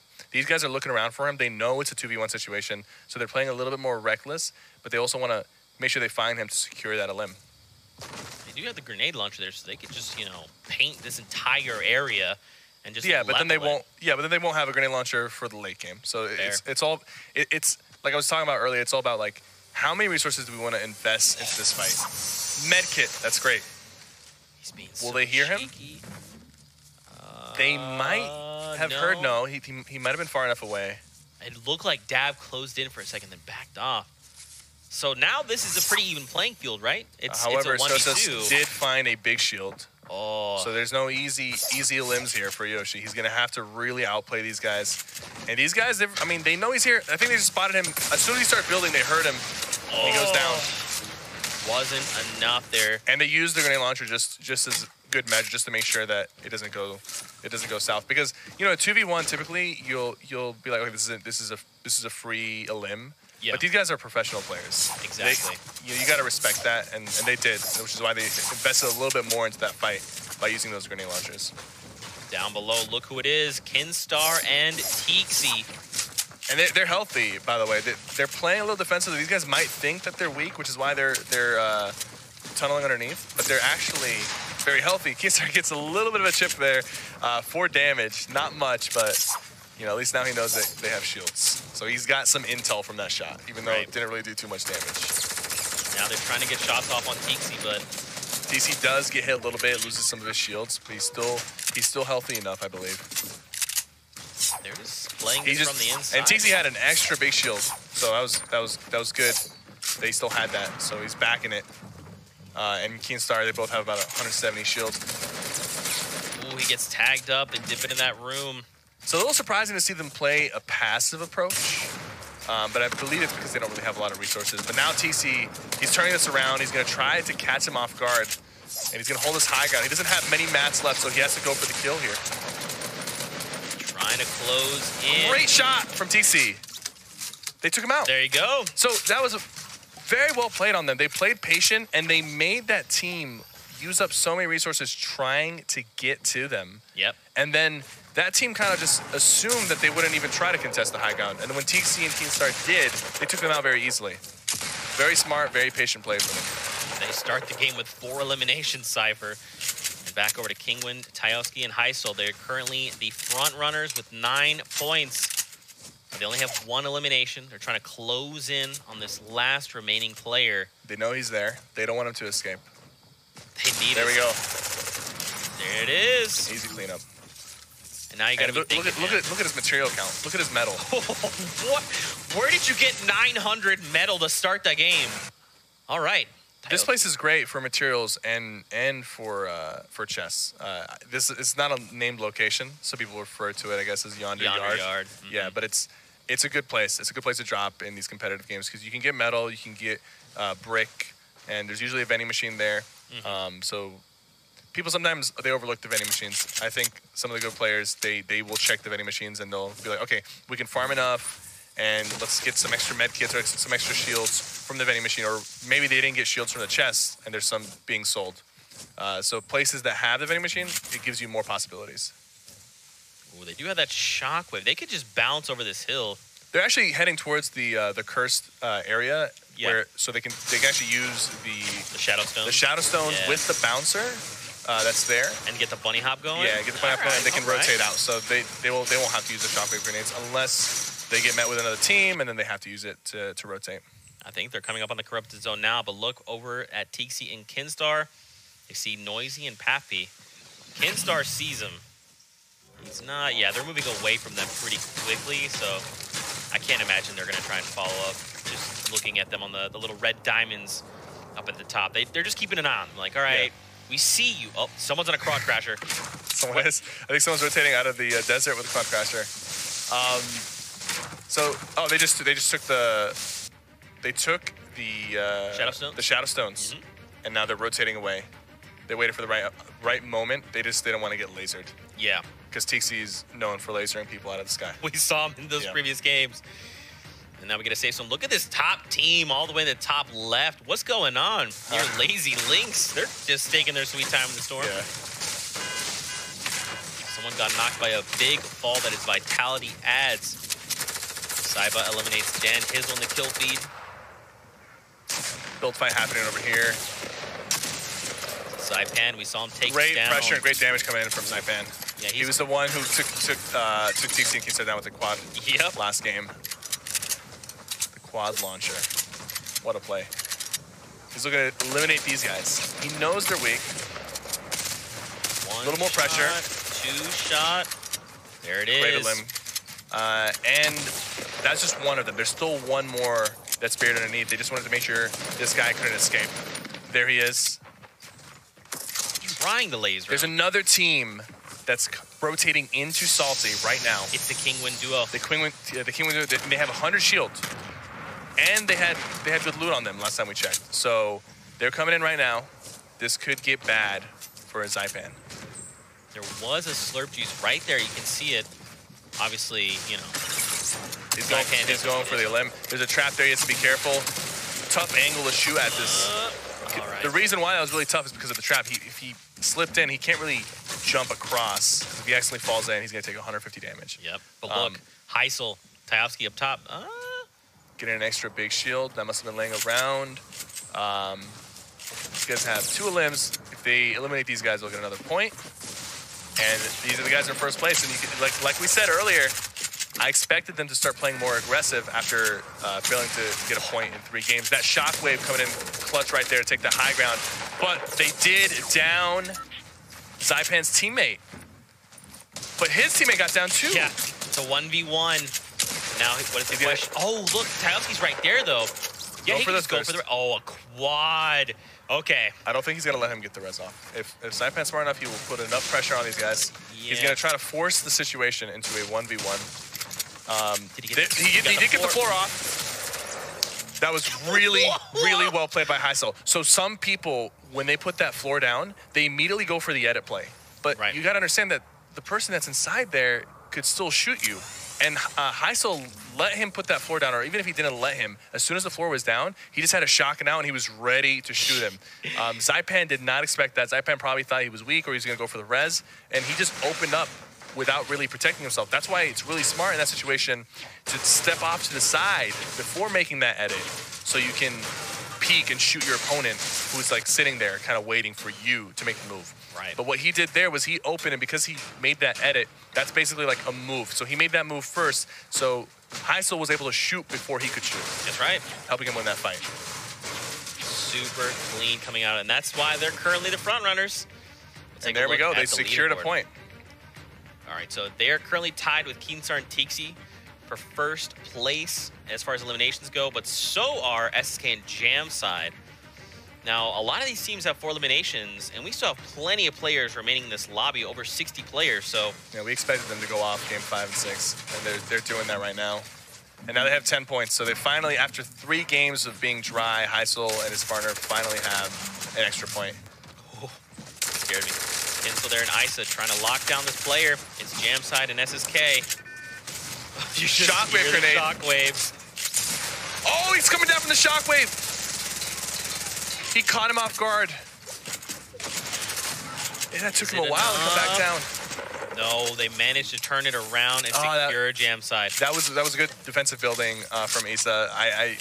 We heard the shockwave, and he must have heard it too, but he probably thought that he maybe went away. This guy just comes up from above him, and he reacts very quickly, building out of there and securing those limbs.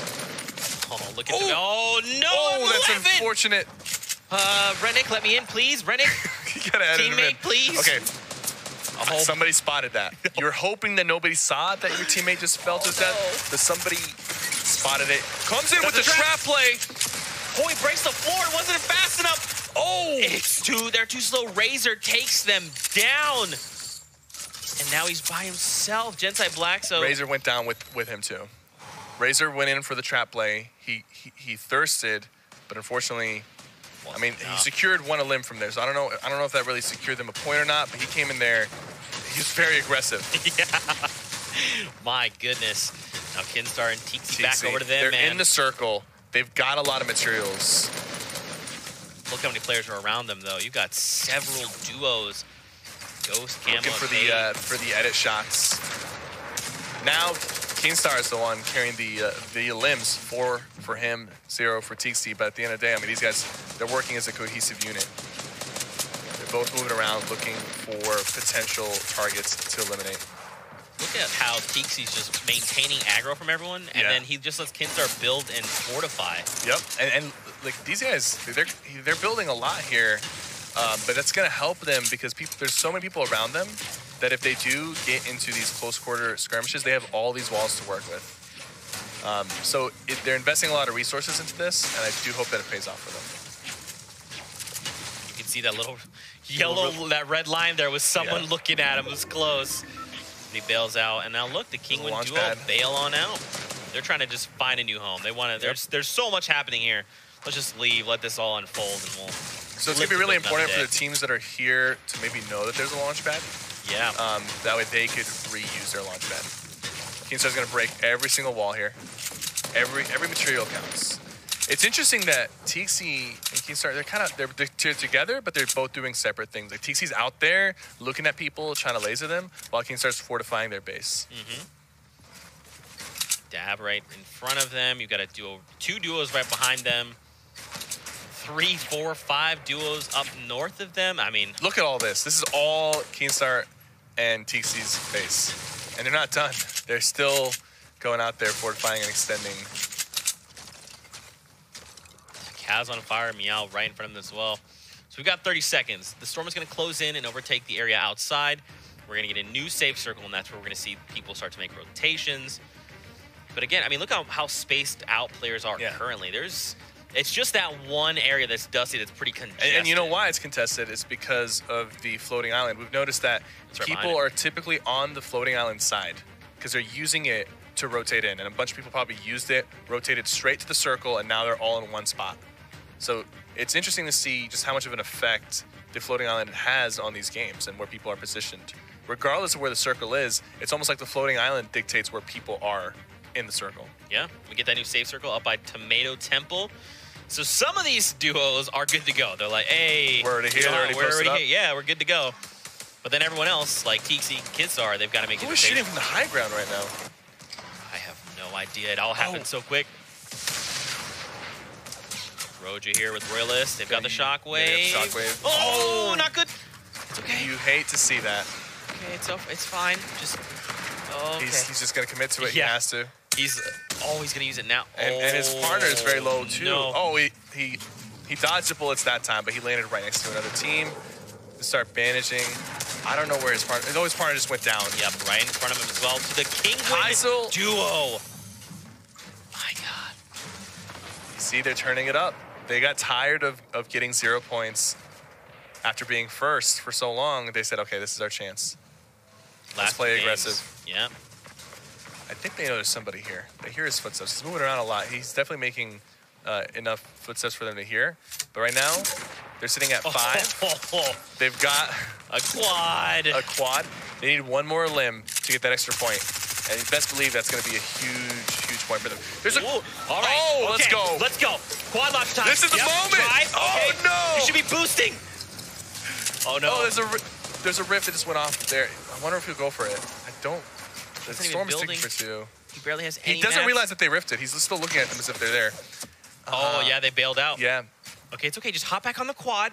Get back on the You quad. think they'll get back on it after what just happened there? Oh, yeah, dude, come on. Right there. Yeah, perfect. All right, look, get on the quad. Oh. You go up the hill and you God, boost. they are. Go up the hill and boost. Come on. These guys are insane. Come on. A lot of respect for them. There we go. A lot of respect for them. Come on. Crash into somebody's build. Oh, he hops up. Oh, he did. He punched through the bottom build there. But his teammate's in trouble. Oh, no. There's like 10 people shooting at him. They're all... You know what, man? You know, all respect for these guys for doing that.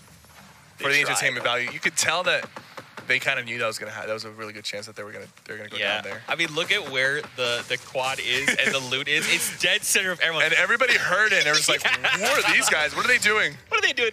Here it is. Oh, so he boosts through, flips the quad, hops off. He's like, hello, he has no mats. Please, everybody. He has no materials. I mean, that's probably why they were going for that play. It was really the only play they could go for. Frito's just sitting here mourning his friend's untimely death. Oh, man. I look up top. Demento's there by himself. Kling and Povsy there. Trying to punch it. They know flight. There it is. There, but will Frito's Dementos take advantage of this opportunity and maybe go for a sneaky little shot? He's probably thinking about it. He's definitely thinking about it. TC, they're still alive, very man. weak. Does Keenstar have the resources to get him back up in terms of health? We're about to find out. You know who else is still alive is Atlantis, Mitro, and Billex. They are both alive somewhere, moving around. They've got 2 eliminations for their duo. I wonder what their resources are looking like. I predicted that they were going to be the ones to jump up. Maybe they'll prove me right.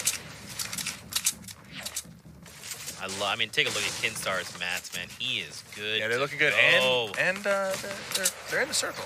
They're safe. Yeah. But what's cool, too, is just the way that Keenstar farms. They've just been building this mega base that's just shifting and slowly making its way to safe zone. And they still have enough resources. They still have so much. The only problem here is TC now has low health. But, you know, he's still going to play like he has a lot of health, and he's still going to, you know, be useful even with low health. Oh, man.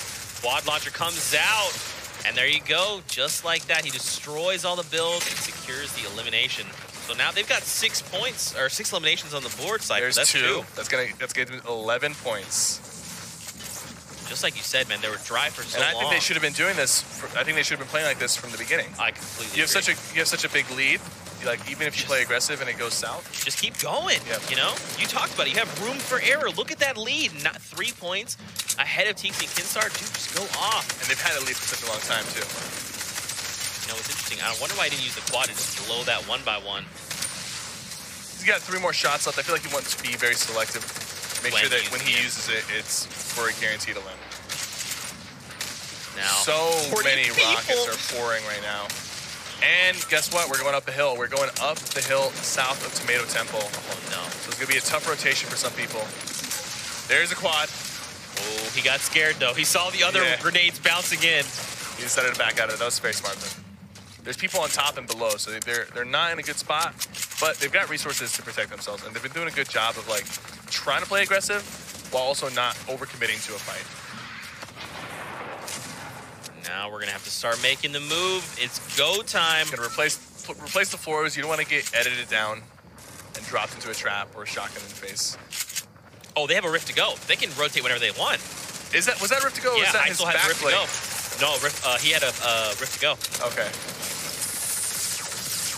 Oh no, this is disastrous. Yeah, let's see. There goes. He's like, goodbye. He's gonna try to crawl into it, even though that doesn't come. But you know what, man? That was great that they came out after going dry for a few games, and I mean, one of them is still alive. So yeah, just one of them. Yeah. Getting those 2 points is game changing for them. It's gonna help. It's gonna help secure that first place and prevent anybody from sneaking up on them. Potentially, somebody still can pull it off. So much action happening right now. We're watching TC with 30 health, just running around like he owns the place. Oh, he's being so brave. Dodges the window, hits for 85 with a pump. He gets hit in the back. Who was unfortunate. That? I think that was it's Fnatic Jarl. Fnatic Jarl. All right, T-Star is alive. He's got 4 limbs. 2 more, secure another point. Still 23 people remaining, so not close to the top 5 quite yet. He says 169 wood. I think he's going to make a ballsy play here. I think he's going to go in and try to be very aggressive with the shotgun. Oh, looks for it. Tries to get some shots. That person has shields, unfortunately. Right there. More shots. Does not go his way. Falls back into the storm. This is unfortunate. No. I think he's trying to enter the tunnel to try to find people who are rotating. Look, he's not even trying to build right now. He's just looking for people to rotate here. Go down. He sees a lot of people. 37. That person was already down, so it wouldn't really matter. 87. He got it a limb right there. One more limb to secure another point would be great. Shot from the back. Cypher, this is close. Kisser, come on! You can do this. One more. The storm is sinking for 10. He has to be careful. All right, he's gonna build a little bit. He's only got a few more materials left. They're right there. Down below. Down below.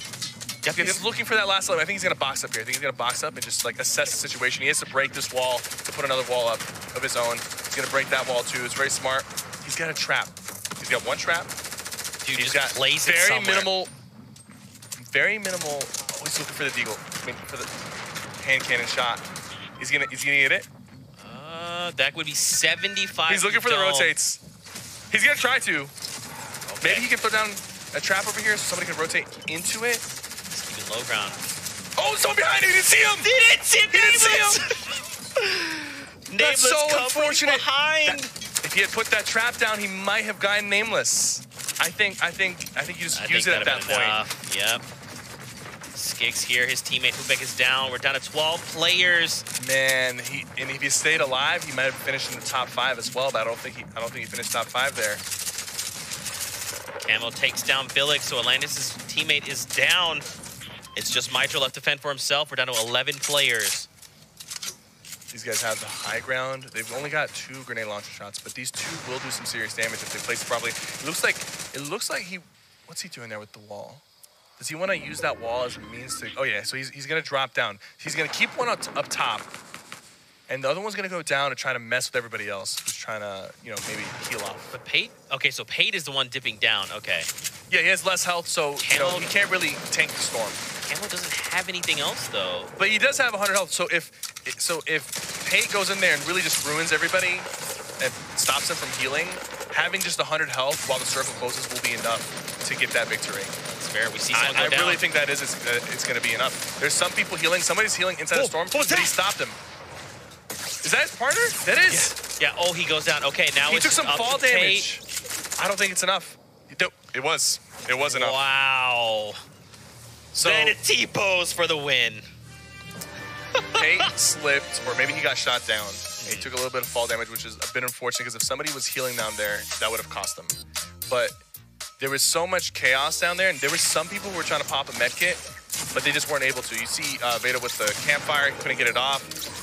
So everybody got kind of pushed on, and they weren't able to get those heals off. So even though he didn't have heals, just having that 100 health, being healthy at the end there was enough.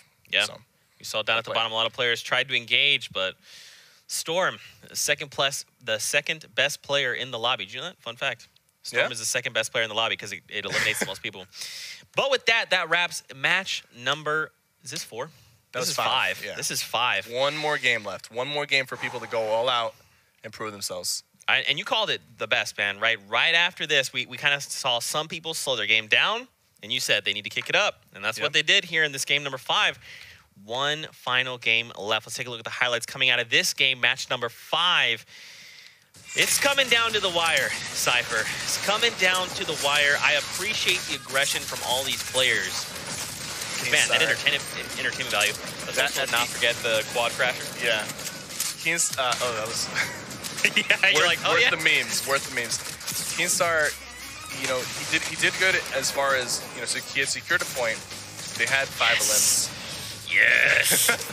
Oh, but it wasn't enough, unfortunately. Hey, everybody. How's it going? Quad crasher. At least we saw it used, so that's the second quad crasher we've seen today. Happy to see it. Quad launcher there, getting the job done. Dude, that quad launcher, that's making some waves. I think it has its place right now in the meta. I think you'll see a lot more people maybe dropping grenade launchers for the quad launcher or rocket launchers from the quad launcher. Mainly because of it being so new, people have a hard time defending against it. And it shoots rapidly. Every other thing it has, like, you know, the rocket launcher, you shoot once and you have to reload shooting in. The grenade launcher, you can shoot rapidly, but it takes time for it to explode so people can defend better. This is like a mixture of the rocket launcher and the grenade launcher. We have the quad launcher. It shoots 4 rockets, very fast pace, small explosive radius, and less damage than the other 2. Yeah. But it's hard to defend against because it's fast paced. Yeah, you have to be way more precise with that. We'll take a look at a more fun little montage we've got lined up. Yeah, that's the quad crusher. Woo! Look, so good. All right. This is my favorite moment of the day, period. See how many people that are shooting at him. That's insane. Oh, for him, especially at no mats, he just hops on and he's like, hello, everybody. How's it going? Oh, God, let's go down. But with that, we'll take a look at the standings. So these are current, and these are heading into the last game of the day. Tyovsky and Heisel maintain that lead of 3 points. But look, Madsen and Blackster, they push past Kinstar and Tixi. Now they are in second. Siba and Boyer get pushed down as well. And don't forget, it's top 10 that place in the money. So Issa and Kinsel are currently in contention. 5skill and Hermo right behind them, though. You need at least 5 points. Yep. And look, even Mitro and Vilix were in 10th. Now they're in 6th. That 1 extra point will put them in 5 if Camo and Pate don't find a point this next game. But this is it, Cypher. This is the last game of the day for Europe. It's very close. It's very competitive. Even though the guys in the lead right now, they have 11 with a 3-point lead. If they go down early and one of those guys in the top 5 get a victory royale or get the eliminations, it's going to come down to a tiebreaker between, you know, who has more victory royales or more limbs or better placement. So, and there's also that chance where a team with 3 points could come out, get the royale flush, be at 11 points. We still haven't seen it. I want to see it so bad. In case you didn't know, Royale Flush is you win the game for 3 points. It's a victory royale. 8 eliminations for 3 points, and the Royale Flush is an additional 2 points on that. So like you're saying, man, if there's a team with 3 points and they drop a Royale Flush, it's not easy to pull off. First, there's so many stacked teams. Going for those 8 elims is so risky. Like every encounter that you have is more like a 50-50 fight because these guys are equally as skilled. Yeah. So you have to go through 4 teams potentially and beat the odds every time and then also win the game. That's why we haven't seen it yet, but I think hopefully somebody pulls it off this time. Hopefully. This is it. The final game of the day. For you guys at home, have you been enjoying that action? Hit us with that hashtag Fall Skirmish. We love hearing from you. Don't forget to rep your favorite club. Talk about this guy. He's been incredible. It's been super fun casting games with you. It's been great. And this is just EU. We still got a whole nother set of competitions for NA. That's an additional 6 games. Think about that. I know you're probably thinking, I want to see more Cypher. You will right after this, but all the players are loading up on the battle bus. They've got their llamas with them. They've got their gliders and their paracels. We're going to launch here in just a moment.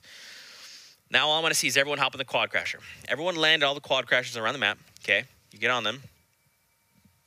Go from there. Whatever happens after that doesn't matter. Just grab a quad launcher, quad crasher rather. Let's drive around. Okay. Maybe they can have a cash incentive for quad crasher kills. Ooh, you know what we should do is get a quad crasher, get a quad launcher, combine them, aka and then make a limited time mode. Ooh, ideas. Hashtag Fall Skirmish. What do you guys think about that? Is that cool to you? Would that be cool? A mobile artillery boosting vehicle. Crazy. But with that, the battle bus is launching. We're hopping into the last game coming out of Europe today. Match number 6. Don't forget, at home, Tixi and Kinstar have the most eliminations with 11. So if no one gets more eliminations than them, They walk Cypher. away with $25,000, and they secured that in just the first game of the day. Can you imagine if they walk away with the 25K? They're like, hey, doesn't matter what happened, we put on the best show, and after game 1, we locked in 25K. That'd be game-changing. But we'll see how things unfold. The bus coming in down from Shifty Shafts up toward Lazy Links. Now, it's the last game of the day. Do you think a lot more people are going to land Tilted? I think we might see some more teams say, hey, Tilted is it's a hot spot. This is the last game of the day. Maybe we can get the elims we need to get the most elims in the game by landing Tilted. So we'll see. It seems like a little cluster of people there might be heading toward Tilted. I hope that's the case. You see some people heading up toward Pleasant, potentially Haunted Hills, even Junction. Risky Reels is going to see action as well. Okay, so there is a duo heading toward Lazy. I was about to say, is no one going to land Lazy Links? That's interesting, but... Seems to be always 2 teams contesting the floating island. It's never uncontested. Because you can get a good amount of materials from there, and you can rotate pretty much anywhere you want. Yeah. And now even coming down to Paradise Palms, Pueblo. No one at Racetrack just yet, but this is it, man. So no one landed at Junction. We see 2 duos landing on top of the Haunted Mansion up on Haunted Hill. Now we're at Tilted Towers. Looks like 3 duos have landed here. And Mitra has already eliminated a player. Method Rasmussen, Hex, and Reflection go down. And look at this at Motel. Here on Beehive taking on Kivo and Augustin. And there is a rift there. They are playing aggressive, but Augustin just got hit. It almost seemed like Augustin did not know they were there. He was running straight at them, not building, and they popped out from behind that roof and took him down. It's very unfortunate. I really did think that. You see, that's why in that early game, playing very passive, you might not just get the jump on them. They might not even know you're there. Oh, wasn't 2 enough. easy limbs right there for Jarl and Beehive, just for playing a little bit slower, a little bit more patient. Good on them. And that's how you want to start, man. Just pick up 1 duo. And that means if you can pick off another duo, you've got a point that hits the board, and then you just continue that trend. But look at the Haunted Castle. There's a chest down there. Just pop down. No, it's okay. Go down. I think he just wants to stay up here for now. These 2 SMGs. It's not good that he's carrying 2 because longer range, they're not going to be that effective. Seems to be some nades coming in. Is that Vitali and them throwing the nades? Such a tough angle if that's them. Yeah, he got some good hits, and now he's dropping down because he knows that he's weak. Oh! That burst rifle shot straight to the face. I think that was 2 headshots. Just double dinks, man. And now he's pushing it on He's M11. pushing with the bursts. He's trying to hit those shots. It's a 1v1. He's trying to get him. Hit him once. He's hit him one more time. It so wasn't close. enough. So close. And now, look, they didn't even secure Rennick, so M11 is going to just be able to pick him up. And they'll go about their way. The burst rifle is just not that good in close range combat, especially if you miss, because there's that delay between the shots. At least with a regular AR, you can hold down the left click and just keep spraying. But with the burst, you miss those shots. You're just standing there waiting for the next shot to come up. Unfortunately, he landed some, but it's not enough. Now they're looking to close in on SSK and Jam side. And now you see how they're preemptively just putting all these pyramids down and make it harder for them to break those roofs, and then they're gonna rotate out into another building. They should hear them rotating. High ground attempt from VP. They're not letting them. They're like, nope, nice try, friend. Now, where did neither of these Jamside duos go? have enough materials to really contest? Oh, Jamside's up top. He takes down Nox. So they split the attention of this duo. This is the second time that we've seen a duo on the roof get beat by the duo that is inside the building because they were so confident that these guys weren't going to go for the high ground, and then they just took them by surprise. Took the high ground and eliminated them. We saw the same thing happen last game with Keenstar and TXC. They took on another duo like that. So you do got to be careful. Just because they're playing passive like that doesn't necessarily mean that they don't have the resources to take the high ground or the shields to beat you. We just saw one of those eliminations was Tyovsky. I believe the Kingwin duo might be out. I will confirm for you in just a moment. But Thorben with the quad launcher. Let's take he just took him. Did he take him out? It looked like he did some serious damage there. He's got some minis now. There's another quad launcher there. Now they're both him and his partner have one. So it looks like Kingwin, Heisel, and Tyovsky are down. The front runners cannot accrue any more points, so now it's up to everyone else. Have to see if they can maintain after this game, but let's hope that 3-point lead was enough. He takes down 5 skill. And now Incline and Marijuana, they're chilling in Tilted Towers. There's a half shield right there. Got a good amount of health. Shield, can't fire, high ground. They can't really get knocked down too easily from here because they're sitting on top of the big center building. Gonna put some pressure on that duo coming in. But, you know, there was 3 duos that landed here. And there's still 3. I think one of them went down and then another team rotated in. Yep. It's very slow pace in Tilted just because there's not a lot of openings. There's a lot of cover, so people are playing a lot more safe. You don't want to walk around the wrong corner and then get caught off guard. Utilizing that grappler to reclaim the high ground. He sees a player or 2 down below that duo team. And Incline is just trying to track down. He knows. Oh, Marijuana with the shockwave. Okay. No, he just wanted to. He tried to get up top. Back up with his partner because he used the grapplers to get up there. Yep. Marijuana said, "Okay, I don't have a grappler, but I have a shockwave." Shockwave. Wait, does he use? Let me not use this to rotate. Let me just use this to get back to you.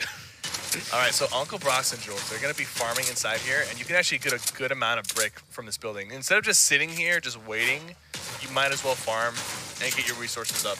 They know there's a team on top of them. They know there's a team in the apartments across the southwest from them. But they're going to try to not be useless while they're here and try to potentially get the resources they need to come out of this alive. Oh, no. Incline looks like he's coming down. He's coming down to meet him. He's trying. He knows they're there. Where is his partner? Is he coming down by himself? No, I think his partner might be taking a different angle. I mean, Marijuana's pretty healthy. Yeah. Okay, there he is. He's just right behind him. He just edits the roof back down. He's like, no. Never mind. No. So Marijuana's actually trying to make sure that these guys don't build up the side. So he's on top of him, and he's just kind of looking around, making sure that they don't try to make a sneaky play on building on the side. Because we've seen a lot of teams try to push a team that's inside a building and then end up... Oh, he's got the minigun! He should be able to put a lot of pressure on them with them, but I think they're dropping down even lower into the building. Yeah, I believe he heard them, and look, he zooms in here on this team here. But the other duo actually dropped down, like you're saying, and that's why he just, like, disengaged. You see, they've made their way out. Yep, and they're trying to escape. I think Incline just took fall damage. Oh, he just shockwaved back up the top. He baited them into going down. Now he has the high ground. Will this be enough? At this range, the minigun is just not as useful. Wow, the pressure coming in. Jules hops back down, and he takes down Incline.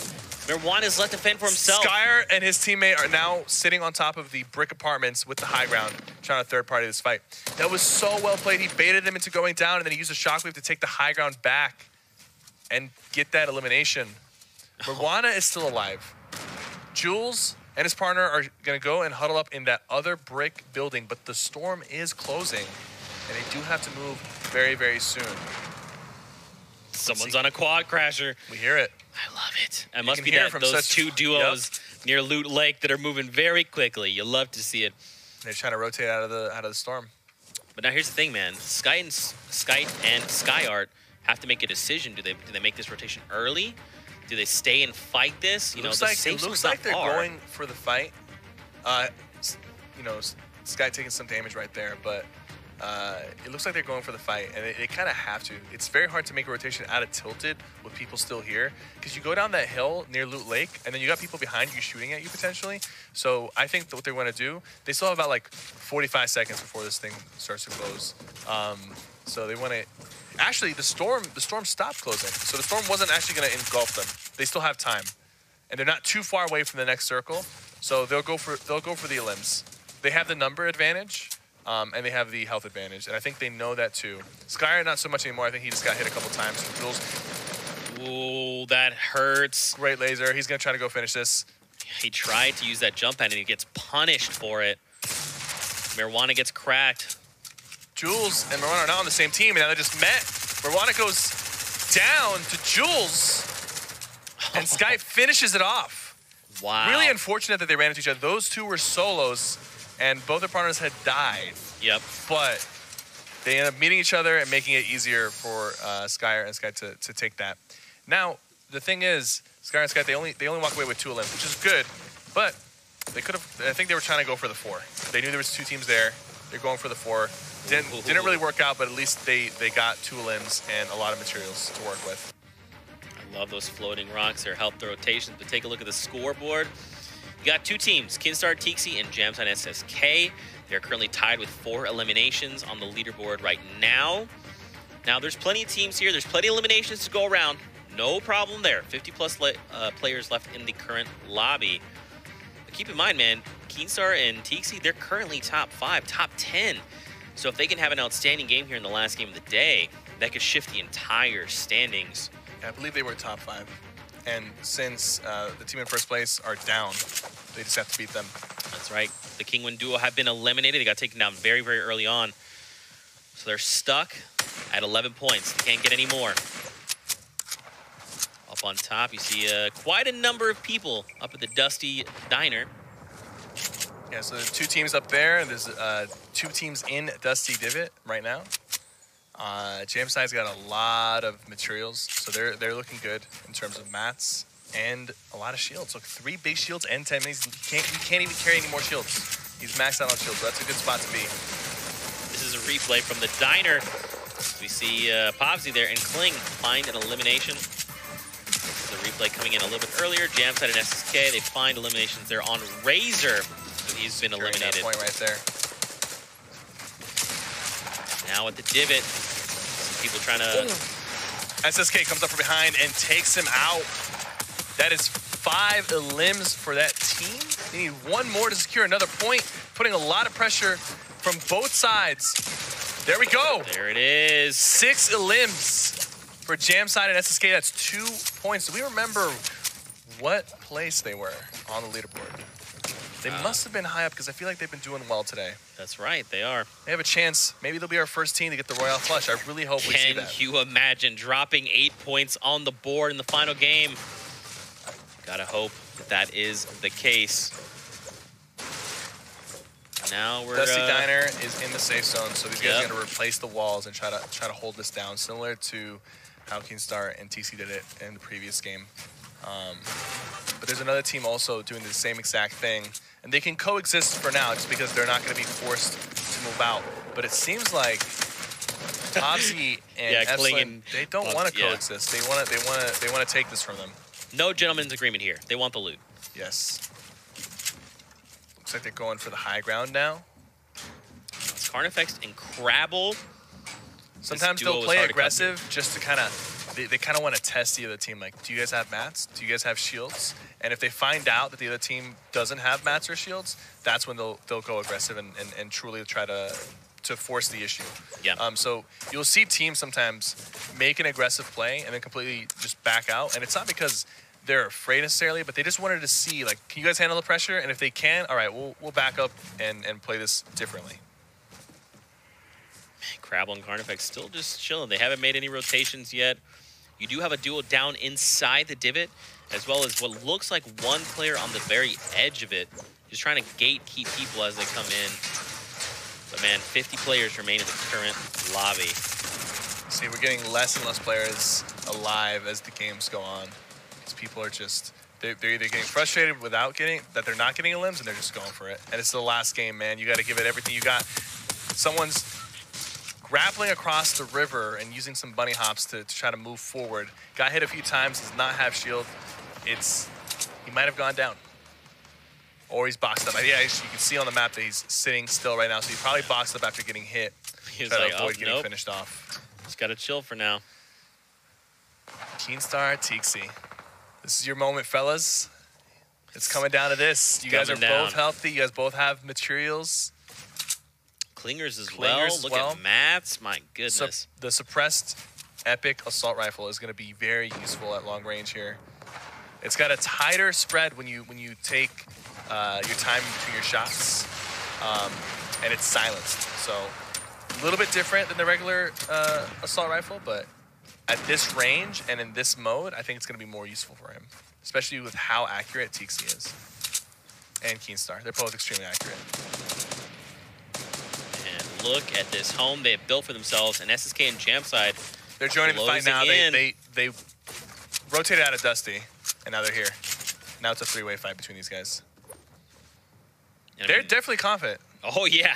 Oh, they're ready to go. I don't think they know that Carnifex and Crabble are down below. I'm sure they know there's a duo up top.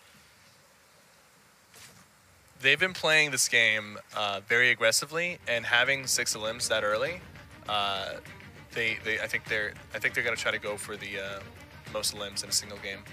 Try to beat that 11. They very well could try. I mean, it's only 11. That is a number. It's a large number, but with 46 people left in the current lobby, it's doable. Look at Jamside and SK down below.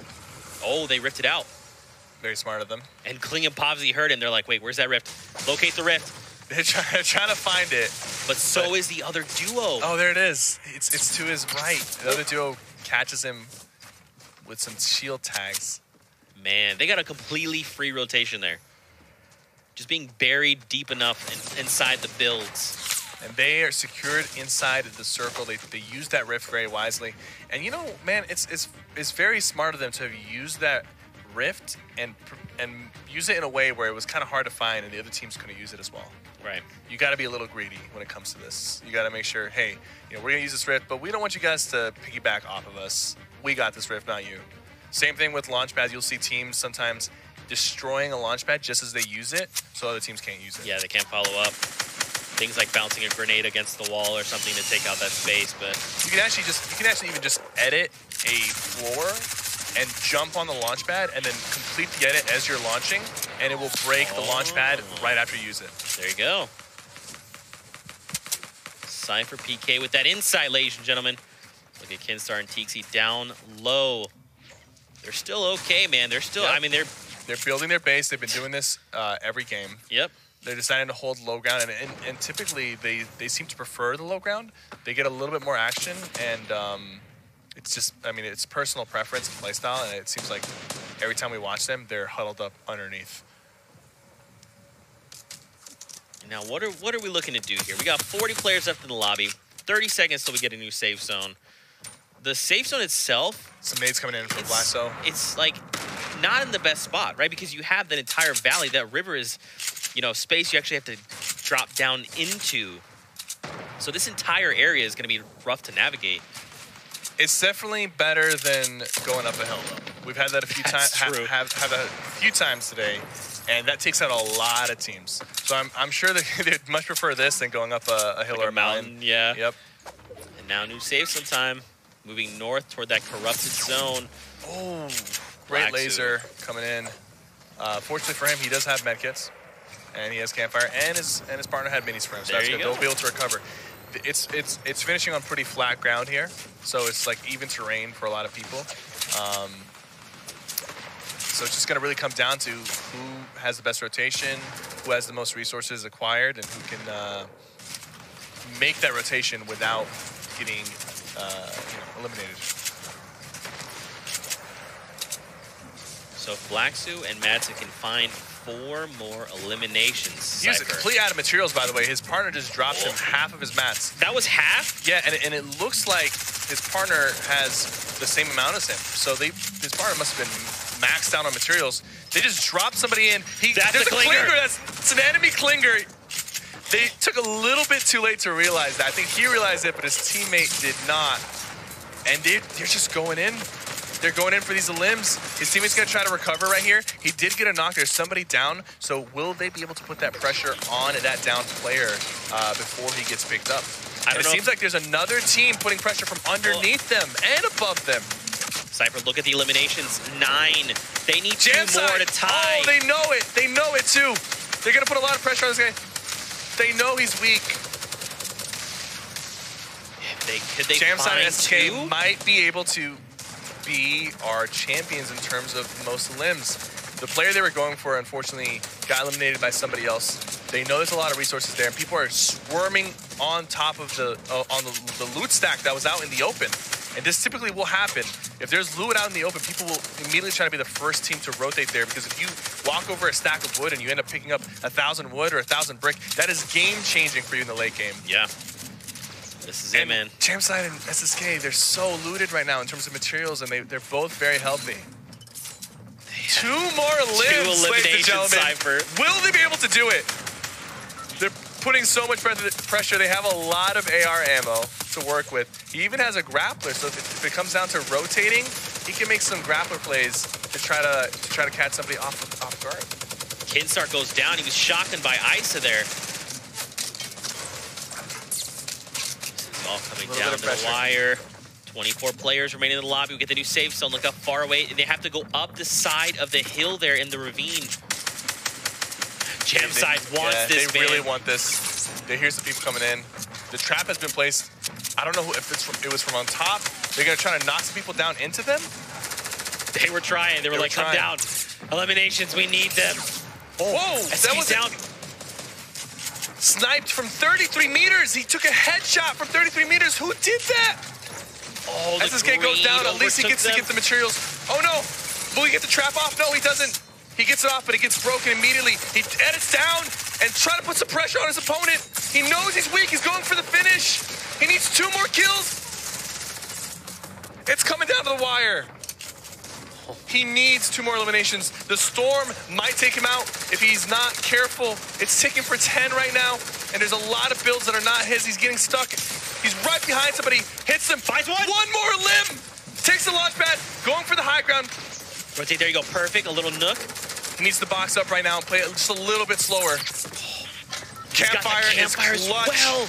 1 more limb from Jamside, and he is walking away with a big chunk of $25,000, or maybe he'll get 2 more and just secure the whole thing for him and his duo partner. Zeke. This could happen, dude. This could actually happen. And he's in a good spot. He's got a good amount of health. He's got good weapons. There's a rift. Are they going to take it? Yes, they will. They have 8 limbs, and they're in a spot to maybe even get the Royale flush. They could do this. They need 1 more to tie. There it is! They just tied with Keenstar and Tixi. Jamside needs 1. He's secured, but let's not forget, the other team had 8. The other team could potentially... Which team has 8 limbs? That's Genside, Blacksu, and Madsen have 8 limbs each. Oh my There's gosh. 6 more limbs available for them. Something I want to point out. They are also Bush Bandits, by the way. Let's go, Bush Bandits! Are you talking about Jamside? Yeah, Jamside doesn't care. Bush Bandits. Jamside is looking for 1 elimination, ladies and gentlemen. He just needs 1. He knows it too. Look how he's playing. He's going to use that grappler probably to try to get that high ground. He'll probably wait on the rotation. Okay, so Genside. It's Boyer up top, though. That's not, I would not engage Boyer and Octagon are in 2nd place or 3rd place right now. And if they win this. He's going up. He messed up. He messed up with the grappler. It's okay. He's making the rotation. He needs to be careful. He needs to block his top. Yes. He needs to protect himself. Just block. It's Boyer up top, dude. If he finds 1 more elimination. He's still going for it. No. Oh, this is such a crazy play. It's so risky. He needs 1 more. He fights Boyer, and Boyer takes him down. That means he'll tie with Tixi. He was so focused on taking them out. He really wanted to take them out. Genside have 9 limbs. Genside, Madsen, and Blackstone have 9 limbs, and he might be able to pick up his partner. Look at him. There's 7 people left. That means they could get 5 more limbs. Can you imagine if they take Victory Aldo here? That would put them in 1st place. And they could take the 11 limbs from Keenstar. Oh, they could. This is all coming down to the wire. That's another elimination. They have 10 now. Oh, is it going to be a 3-way tie? More? Is it going to be a 3-way tie, or will they take it home? Boyer and his partner are putting so much pressure from the top. It's going to be closing in. He's building up. He's forcing the situation. He got pressured and taken out by Boyer. It's Boyer. Campfire going down from Boyer. Is he going to get the heal off? No, this is Blacksu putting down the Campfire. If Blacksu wins, 1v1v1. that is a Royale flush for Blacksu. Upek starting the med kit now. Blacksu might take it. No. He's being pressured. He has to commit to it. Yo, he did commit the elimination, but is it enough? It's not enough. It's not enough. But it's enough. Goes in. Blacksu. It was enough to tie it. We have a 3-way tie for the most limbs of the day. Are you serious? So Madsen, Blacksu. Wow. All right, hold on. I have to look at the scoreboard for this. Blackson and Madzu. You've got Tixi and Kinstar. And then Jamside and SSK. Wait. All... You're right. That is a three-way tie. That's a three-way tie at 11 eliminations. So Tixi and Kinstar set the stage for day one. In game one, 11 eliminations. Madsen and Blacksu drop 11, and so do Jamside and SSK 7.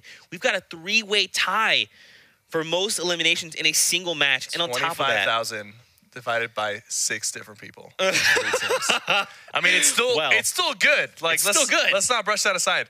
But I'm sure one of them hoped that they got that one extra limb to really secure it. Genside and his partner were seconds away from being the first team to get a Royale flush.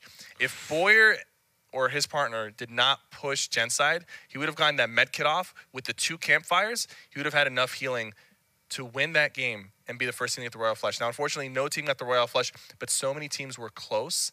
And that last game was probably the most intense and the most limbs coming out of these guys. The game so far. Now, imagine if these guys played like that from the beginning. Ugh. That's what you got to think about, man, especially when you had the Kingwin guys up in front and then they had those 2 games where they got no points. If they just been doing this the entire time. I think, and we'll have to wait till we see the final results, but I think the Kingwin guys have been dethroned because there was a lot of teams at the end there who did really well, and they only had a 3-point lead on 2 teams and maybe a 4 or 5-point lead on a couple other teams. So yeah. And at minimum, Madsen and Blacksuit and Jamside get 3 points. On top of, if they placed in top 5, they're going to get an extra point. Yep. We'll have to see how things shake out. Let's take a look at the final moments from that last game. The final game. What a game. Look at Boyer putting pressure on Blacksuit. If he did not do that. The thing is, Boyer didn't even get a chance to shoot him. Blacksuit did secure that limb. Yep. But that was enough to stop him from medkit. But Blacksuit securing that limb got them the 11th limb, which put them in the money for most limbs. Wow. So I'm sure he's happy about that. But it would have been nice to get the Royale flush as well. I think there was more to gain from the Royale flush than that limb, but it's still. If that had been a Royale flush, that would have been 5 extra points heading their way because it would have been 3 for first place and the 2 and 10,000. That would have been the first Royale flush of the day. We didn't see it from Europe. We'll have to see if NA can surprise us. But let's take a look at some of the crazy highlights. My goodness. Match number 6 did not disappoint. And this is early on. Tyovsky there went down. So the Kingwin guys went down at the start of the game and couldn't accrue any additional points. We'll have to see how that affects the leaderboard. Even the likes of Tixi and Kinstar throughout this game. And again, Jamside and SSK, man. They show up here in the final game. And they just popped off, dropping 11 eliminations. And to have 2 teams do it in the final game, that speaks volumes. I mean, all I want to know now. What a snipe. That was a really good one. Now I just want to know about the standings. That's all I want to know. Oh, we also saw a lot of quad crasher, which is great. We didn't see a lot of it, but we heard a lot of it. There was one moment where the quad crasher was used successfully to get out of a sticky situation. Yeah. That was good. I want to see the quad crasher be used offensively. Yeah, just punch through builds, get crazy high grounds with boosts. All right, man. That was extremely fun. I want to know what you have to say before we look at standings. What do you think? Well, we saw some of the best players in the world go against each other and pull off some crazy plays. We saw things that we didn't expect. Mm-hmm. The quad crasher and the quad launcher both being used, especially that quad launcher play to take out Tixi and Keenstar. As we predicted, the last 2 games are going to be the craziest games, most entertaining, and the most fights happen. I think, you got to pace yourself in these tournaments, especially when you're in the lead. And I think the Kingwin duo, they did a good job initially, but they might have slowed it down just a little bit too much. Yeah. But regardless, they'll probably still finish in the top 3, which is great. Yeah. Get a lot of points for your club, get a good cash prize out of it, and a 3-way tie for most of the limbs. That I was not expecting. I really did think that somebody was going to come and break it, not tie it. But for 3 teams to tie it, and 2 teams to tie it in one game. In one game. That was very impressive. I believe this is the most tyingest of ties we've seen over both the summer and the fall skirmish. Yeah. So that in and of itself is crazy. With that, I'm gonna let you tell us when we're gonna go to it. You Man, make the call. I've had such a good time casting the EU skirmish, and we still have the NA coming up. Oh my gosh. This is my first time doing anything like this, and I'm just having a blast. It's extremely fun, and you're a great caster partner to have with me. You know. Thanks, man. Appreciate it. It's been good. But listen, guys, if you're sitting at home and you want more Fortnite action, sit tight. The NA skirmish is starting shortly after. We take a little bit of a break here. About an hour break, and then we're you'll back. see some more action. You ready for standings? I am ready. Let's do it. Here we go. Where did the teams fall? So Blacksu and Madsen come out on top after that game, dropping the 11 eliminations. It was enough to overtake the Kingwin duo, who are pushed all the way down to 4th. Kingwin, Tyovsky, and Heisel, or I'm sorry, no, they pushed down to 2nd. I'm sorry. Saba and Boyer come out on 3rd. Hupek and Kingwin Skix. Another set of Kingwin duos come out in top 5 as well. Tixi and Kinsar in 5th. And don't forget, guys, it's only the top 10th spot that places in the money. So Alpha and Bowman, they edge out Zacubus and Wiggessy for 10th place. And that was because they got the Victory Royale. Like I said, when it comes to ties, Victory Royale is going to be weighed the most. Them getting that Victory Royale in the first game, even though they only had 2 elims, that's the difference between getting 10th and then not being in the money. That's right. And that's, I mean, again, we saw the 11 eliminations as the most all day. And that is a tie between Tixi and Kinstar, Madsen and Blackcell, and Jamside and SSK.